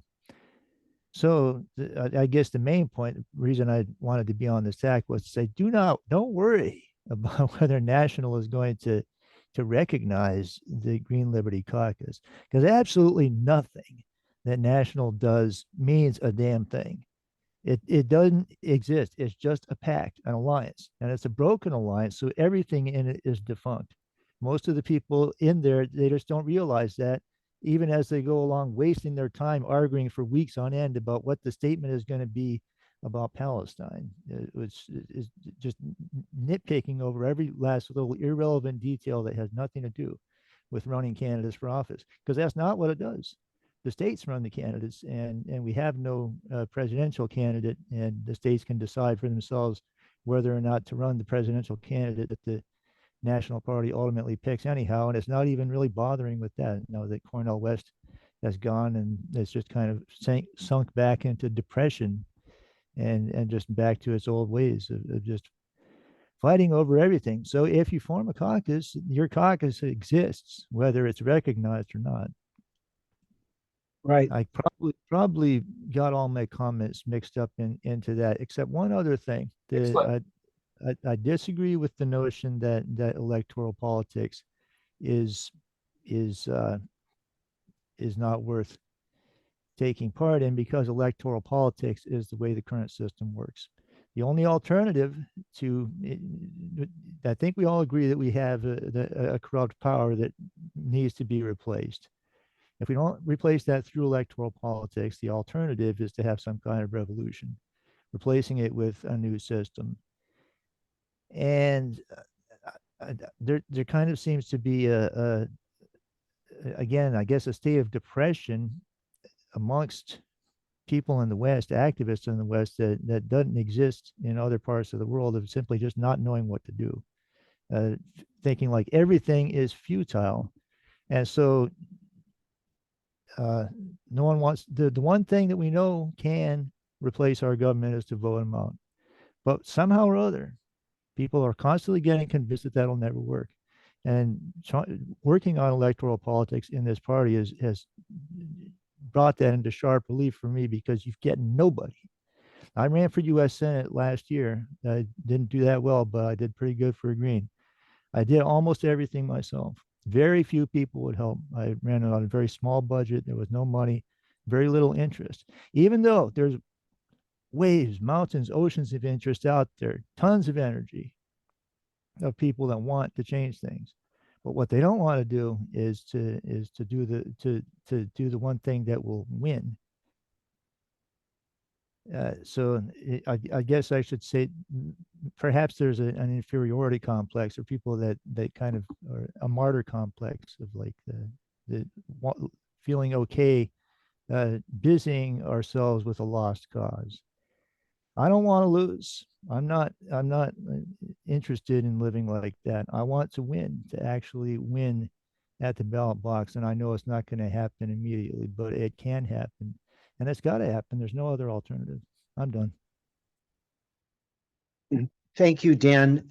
And I think back to Eric's point, I think running candidates who will advance the critique that you're hearing tonight, or that we get at the Green Renaissance, the critique of power and the lack of fairness, egalitarianness, that builds camaraderie. So the running of a candidate in a sense is an end in itself. If you could, because the candidate becomes the rallying point, the champion for the cause, the advancing conversation. Now, even with Robert Kennedy, he's been completely blacked out. He has his sins. We're not going to take our time right now to go unpack those, but we see what we're up against. And this is, I think, for me and us here, is about camaraderie, about building community, Right. and advancing a conversation that the nation needs, absolutely needs. So, Dan, thank you very much. Now, Joe from Illinois, God, you're, and I do want to commend the young people that are here. I mean, a young relative, you know, but God bless you for being here and sharing. you, So, Chuck. what are your thoughts on what you've heard? What are your So I reflections? I just took some notes. I want to comment on pretty much everything that's been said the whole time. So first off, I just want to explain who I am. I'm from Waukegan, Illinois. Right now, I'm the secretary of the Lake County chapter of the Libertarian Party. I currently have no formal affiliation with the Green Party. However, the chairman of the Lake County Green Party chapter just passed away 2.5 weeks ago, and I'd be interested in reviving that chapter in his memory and make it focused on the Green Liberty Caucus. And I also tried to start a group like this about 3 years ago. There was some chat program, I don't even remember the name of it, but that kind of petered out. But so yeah, I definitely. So, okay, let me get my bearings here. So, to speak to what Dan said, so in 2020, I voted for Howie Hawkins, and I voted for him as a delegate. And I really wish I had learned something about the process, and I wish I had listened more closely to what Dan just said and how the process worked, because I really didn't know what I was getting myself into. Like, I thought I had to vote for Howie Hawkins, and I really didn't know how to avoid voting for Howie Hawkins. So that just want to make everyone aware, if you're asked to participate in a nomination process, like, find out whether you're allowed to vote against the candidate who's being nominated, so it can't be rushed through. Because I heard that Howie Hawkins wasn't even legally allowed to be nominated by a Green Party rules because he wasn't a member, or because he was nominated by a socialist party at the same time. So we can all sort that out in the next meeting. I know that's a lot. First, I'm really excited about this because I supported Nader in 2000 when I was 13 years old.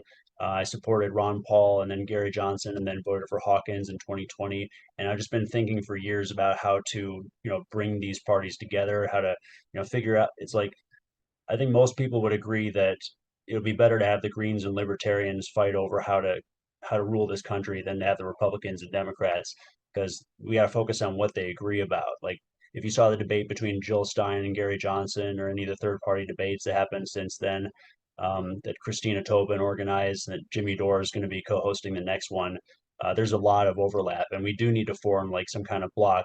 We got to there's people who don't even know the Green Party exists, even though it's existed for 50 years, just like the Libertarians. And I hope this group starts meeting like on a weekly basis. I would definitely attend as many as I can. I've written article after article and made diagrams, and I'm eager to show those to you over the next few weeks and months and years. To speak to Barbara, just because you're in Wisconsin and I'm in Illinois, I want to remind everyone the Democratic Party National Convention will be in Chicago, and the Republican one will be in Wisconsin, in Milwaukee. So everyone in this area is going to be hugely interested in politics, and we need to make sure there's a Green Liberty Caucus, and the Green Party and Libertarians are here and ready, and that people know where to go if they don't like the choice between Biden and Trump again. And to talk about what Eric said, I definitely agree people are disenfranchised. And Eric, I don't mean to tell you what to say or where to say it or tone police you or anything, but the appropriate time, I think, to talk about that is while you're campaigning, and say, there's a lot of frustration out there. Speak to the voters and say, here's what we're going to do about that. thankfully there's a third option, and here we are. And the way you do that is you do the kind of thing that Zach was talking about, which was, you can make an Emerald Party, or you could organize the Green Liberty Caucus as a lobbying organization. Or the most practical thing I think we should do is look into whatever that Green Party rule is that, or the bylaws, which I have no access to. I don't know how to find. There's probably someone in this chat who knows where to find it, and hopefully they could volunteer to do this for me. Look into what that bylaw is that says only identity-based groups can have a caucus, and then just find out when we can amend those bylaws, and then amend it, change it to recognize, to recognize us as a caucus, and or to recognize that free people are an identity group. Don't mean to diminish the experience of slaves or anything, but like, we basically have almost slavery in this country. If you look at it, involuntary servitude is legal in the case of punishment, and you can be punished for doing things that don't violate anyone's rights or freedom. We don't have freedom in this country, and so unfree people are a disenfranchised group, and arguably are an identity group. So either way you cut it, it's really important that we get organized as a real caucus. And even if we don't, there's plenty of inroads we can make.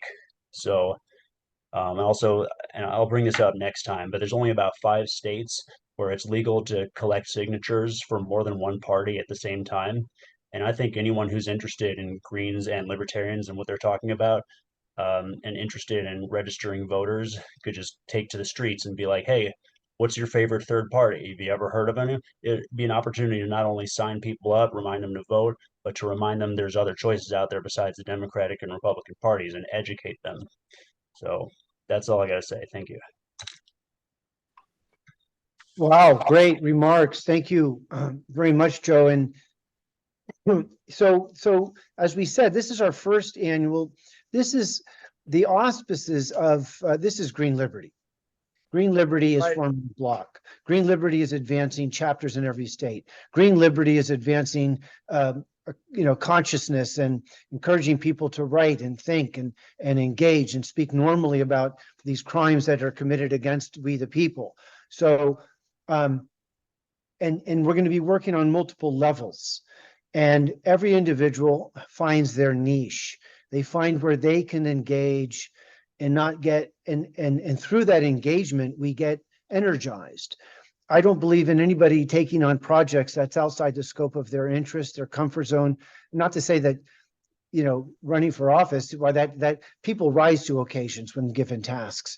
But we as activists need to kind of plug into where we feel our passion, our interest, and our energy, and go with that, because that's what's so important, and it's going to build the camaraderie that Eric acknowledges as foundational to building our movement. We have others here on our list. I'm losing track. Spider, do you have a thought? I mean, my friend Spider from Oregon, he and I have kind of hashed out a lot of conversations along these lines. You're in a blackened environment. If you had a lot, Spider is concerned about anonymity, and we respect that here. Go ahead, please, Spider. Mark, Spider, what are your thoughts? Give us a takeaway, and we are wrapping up. And first of all, can you hear me? Back to our presenters to tie a bow on our conversation today. Spider, go ahead. I'm going to put the spotlight on you, even though you're in the dark. Can you hear me? Yes. All right. How are we doing on time? We're loose with time. Can you go for like 4 minutes, 5 minutes max? Oh yeah. I won't take that long. Okay. I'm going to state something that's probably obvious to everyone in this group, but I can't help myself because I'm kind of excited about, when I hear conversations like what has been taking place here tonight. And I guess I'm going to address my comment and a question specifically to Emanuel. Emanuel speaks in a way that I believe the average American can relate to. He's down to earth. He speaks in clear language. He doesn't give you the impression that he's trying to spin you or come in through the back door with something that you weren't expecting. But having said that, I think up to a point, he would.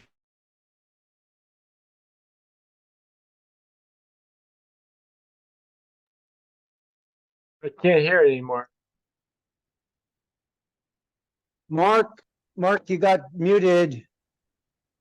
You're back. Mark, you there?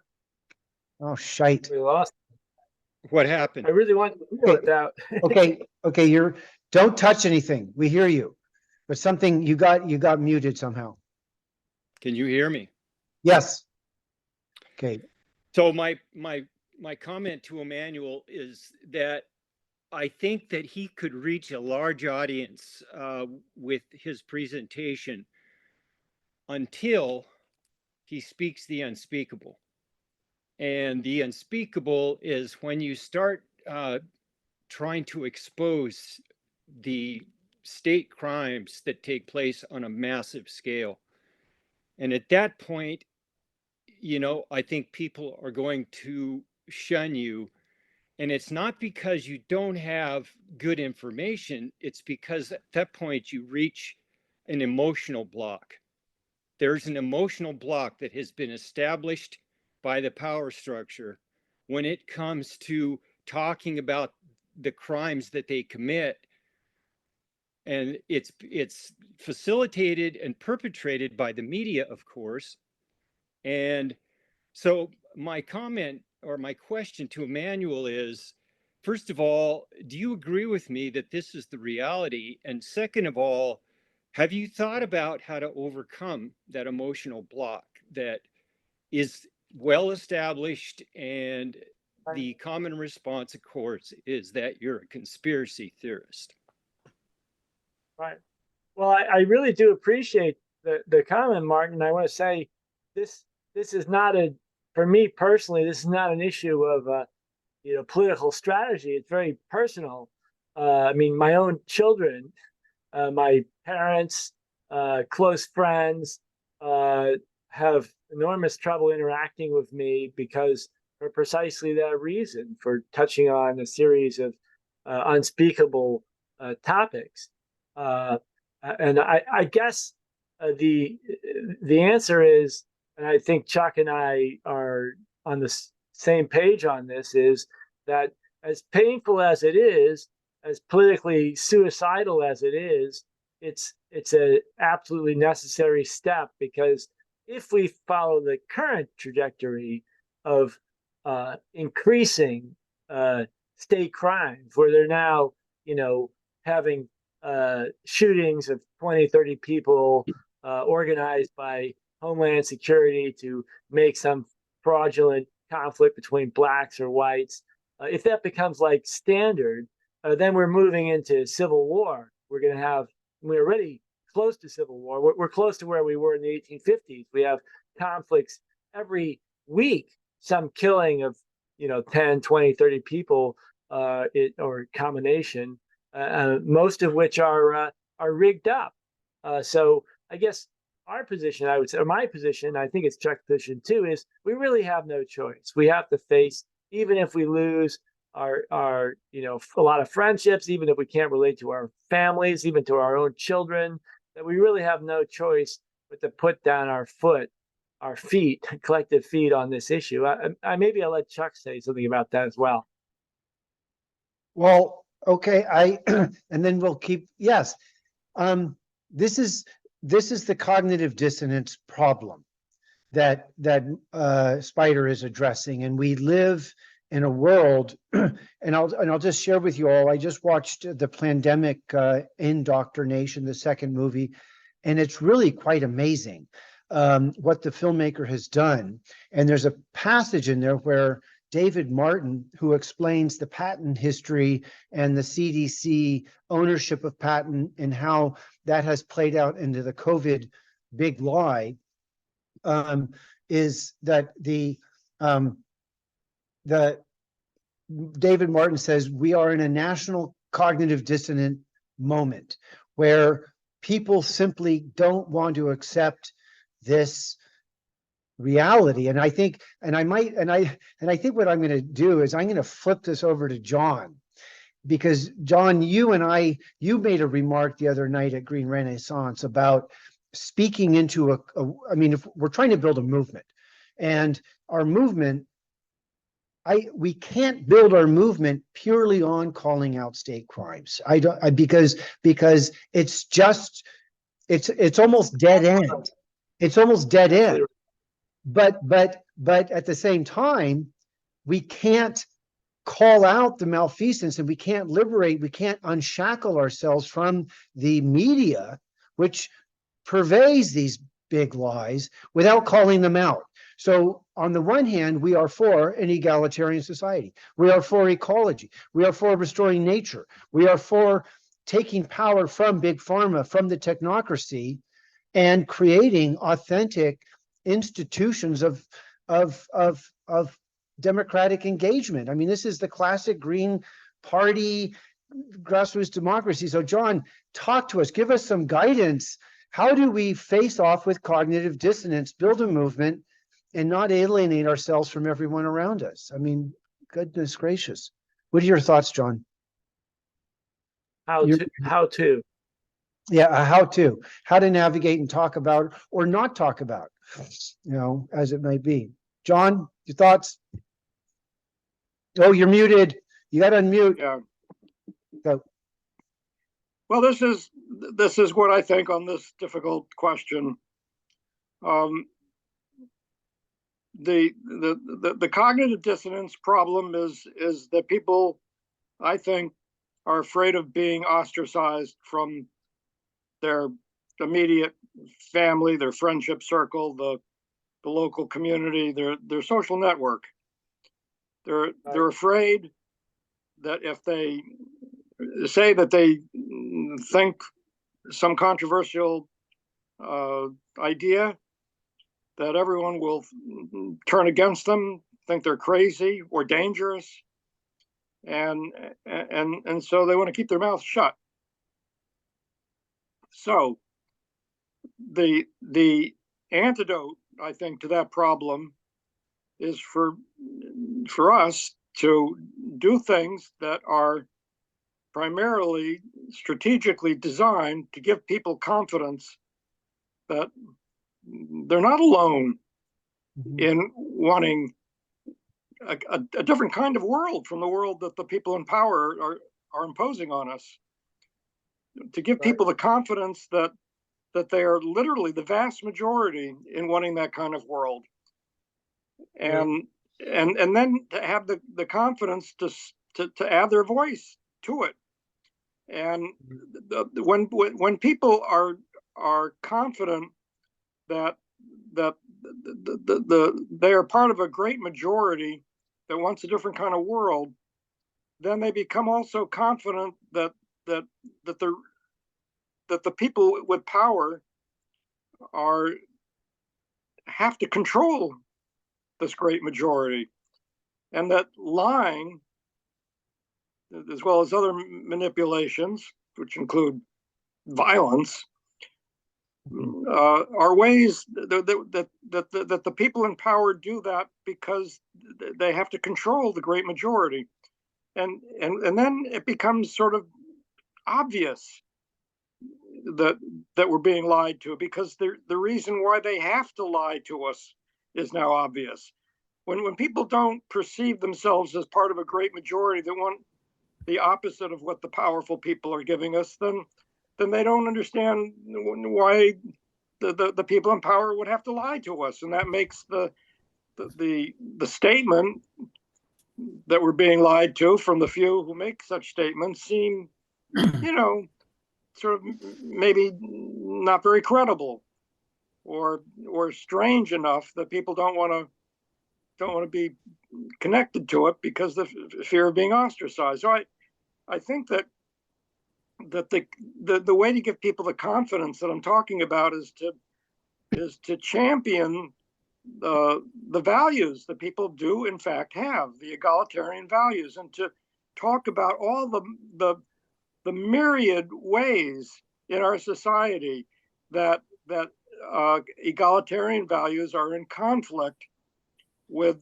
the capitalist values, the anti-egalitarian values, the class and equality values of the people in power. And almost every aspect of society allows for that kind of conversation. You know, the way people are treated.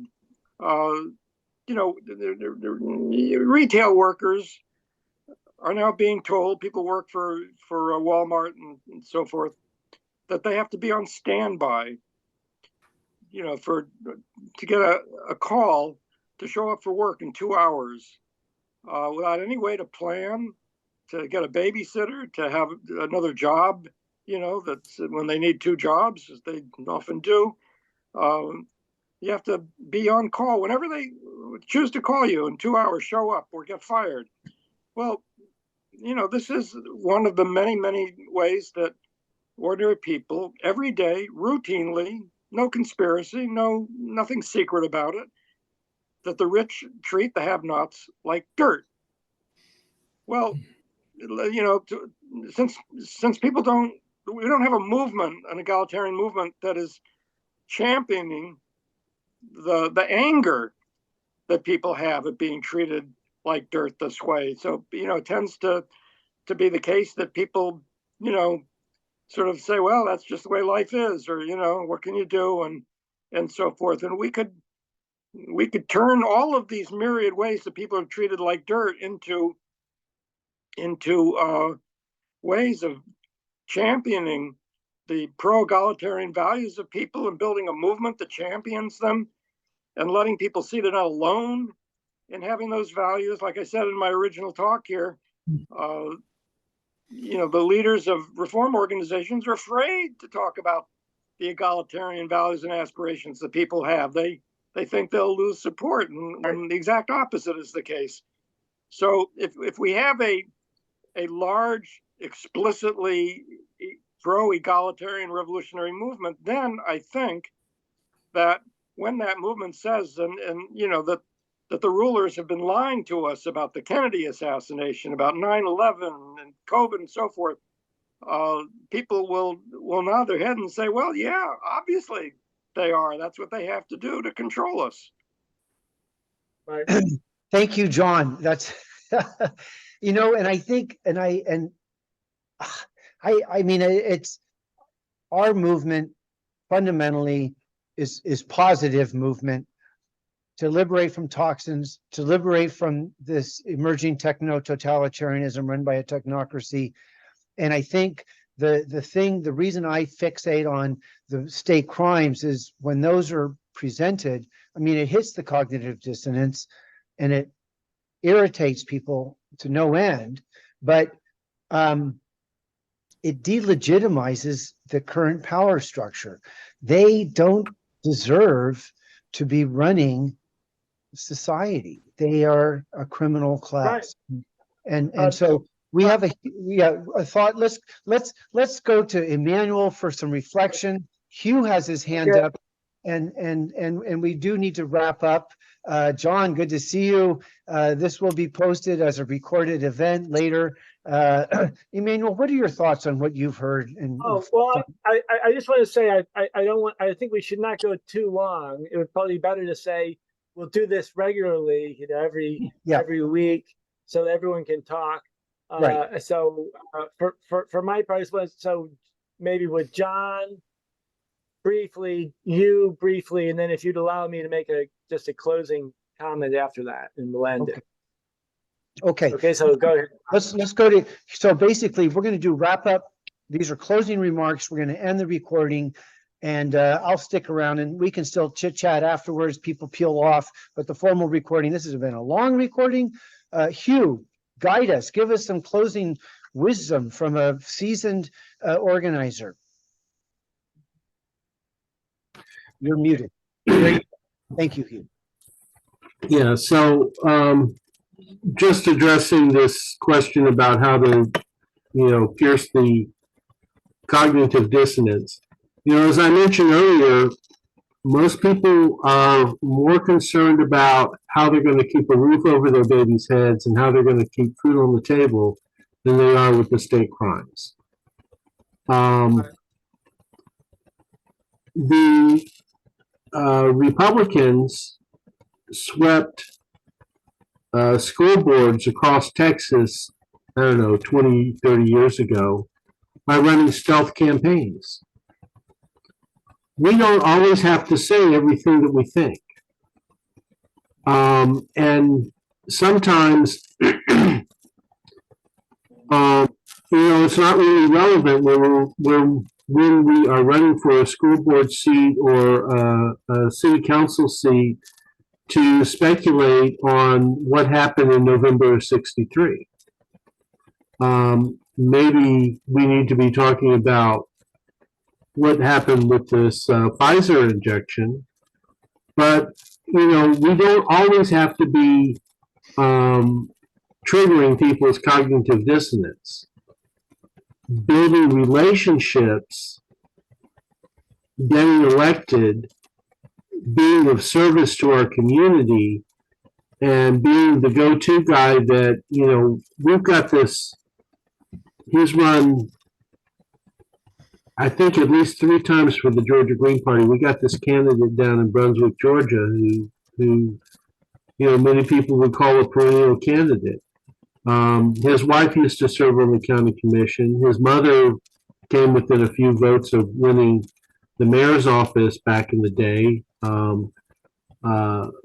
And he's run and scored, 30 and 40% on multiple occasions. He's never put up his hand and swore the oath, except when he was drafted into the Army.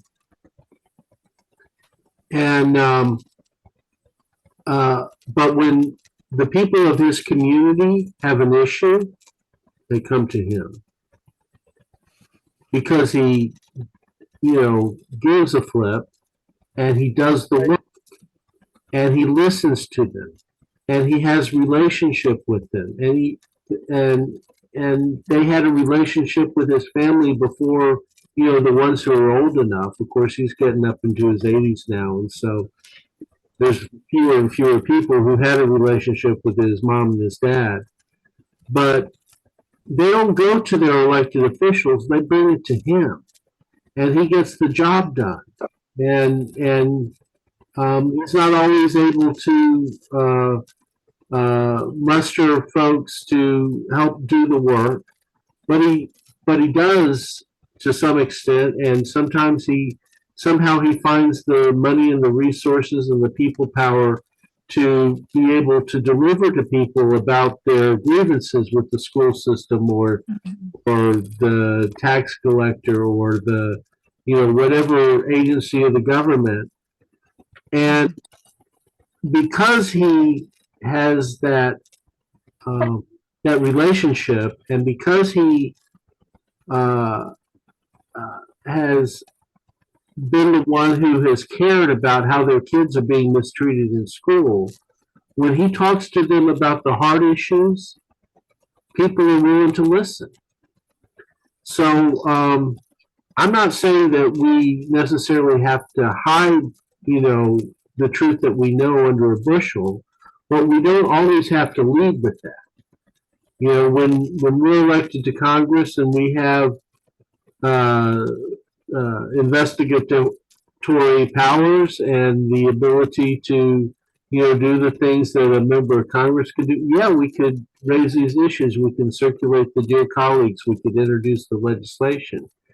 But, in the early years, we need to be building a base at the local and municipal and county levels that give us a springboard from which we can start seeking election to our state assemblies and building the reputation and the resume and the level of trust with the local electorate so that we can eventually run for federal office and deal with these federal issues. Okay, let's end with that, Hugh. That's so something for all of us to think about are what are the winning issues, and this is what Gloria touched on, and what the work that goes on in Green Renaissance is around. The obvious winning issue is opposing the military industrial complex and the forever wars. I think these are, and this is for another discussion in the future.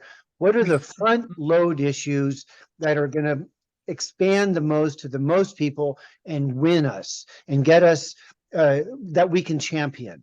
And then, by the way, there is this problem, and then we can kind of after, as you say, Hugh, and I hope in the trainings that you provide that you would consider that ontological, that way of being with the other, that wins them over and doesn't alienate. And this is the big problem anybody has in a movement, and we can talk about that later. We're wrapping up. We're wrapping up towards closing the recording. I see John has a hand.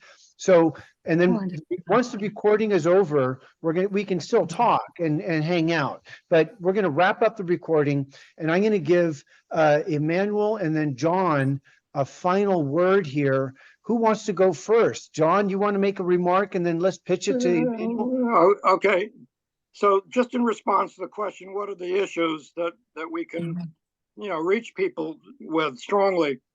Well, let me just say that the issue probably varies from location to location, time to time. But in my case, in the neighborhood of Brighton, of Boston, the issue that led those 500 people who stood for a photograph that I talked about earlier today to pose for a photo saying they aim to remove the rich from power, to have real, not fake democracy with no rich and no poor. Well, the first line in that statement on the sign that those 500 people were holding said that we aim to get affordable housing for all.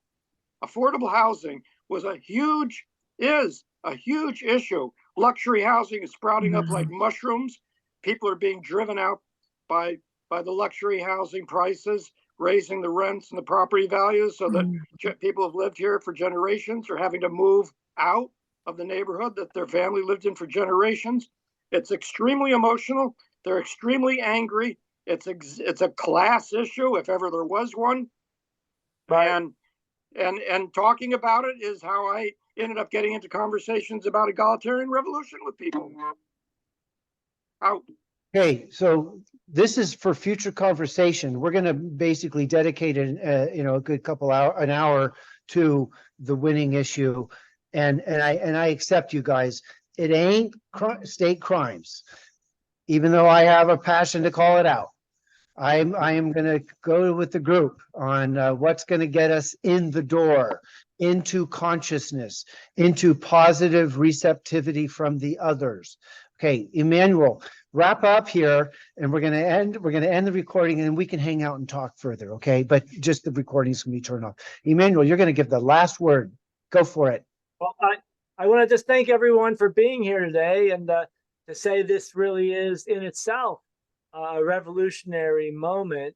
We're putting forth a new vision for politics in the United States, in which we break this horrible structure which has been built up really since the 1940s, in which first you have to raise piles of money from rich people who have their own conditions. They don't give money away for nothing. And then once you raise that money, then you can have some credibility and run and pass laws. And then there's a little bit of trickle down to ordinary people.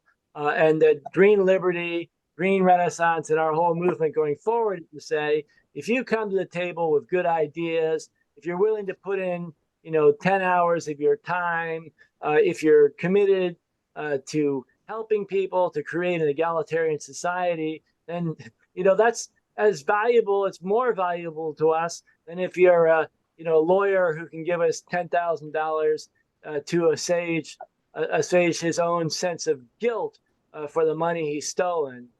So it's really a different kind of politics, but it's existed in the United States before. It's not a new concept. We're going back to our roots in a way. And that's what's so exciting about having this growing group. And I think finally, I'd say that we have a relatively small group of people here immediately, but we have, I'm absolutely convinced from what we did with Chuck, with John Else and Green Party and Green Party affiliates. There's a far, far larger group out there just waiting for us to give the direction and to start setting up our offices. Thank you, everyone, for coming. Oops. Or Emanuel, are you still there? I'm here. Oh, okay, good, good, good. Okay. We're gonna, so let me just say this, and I'm gonna put on my spotlight, and I am Chuck Fall, and you have been at the Green Liberty Caucus, the Green Liberty Bloc annual conference. And tonight we announced in effect that there is a Green Liberty PAC. We are working to build movement, to build community, to build activism. And this is an invitation to every state, every locality to find friends that are friendly to freedom, liberty, ecology, and making a difference. Chuck out.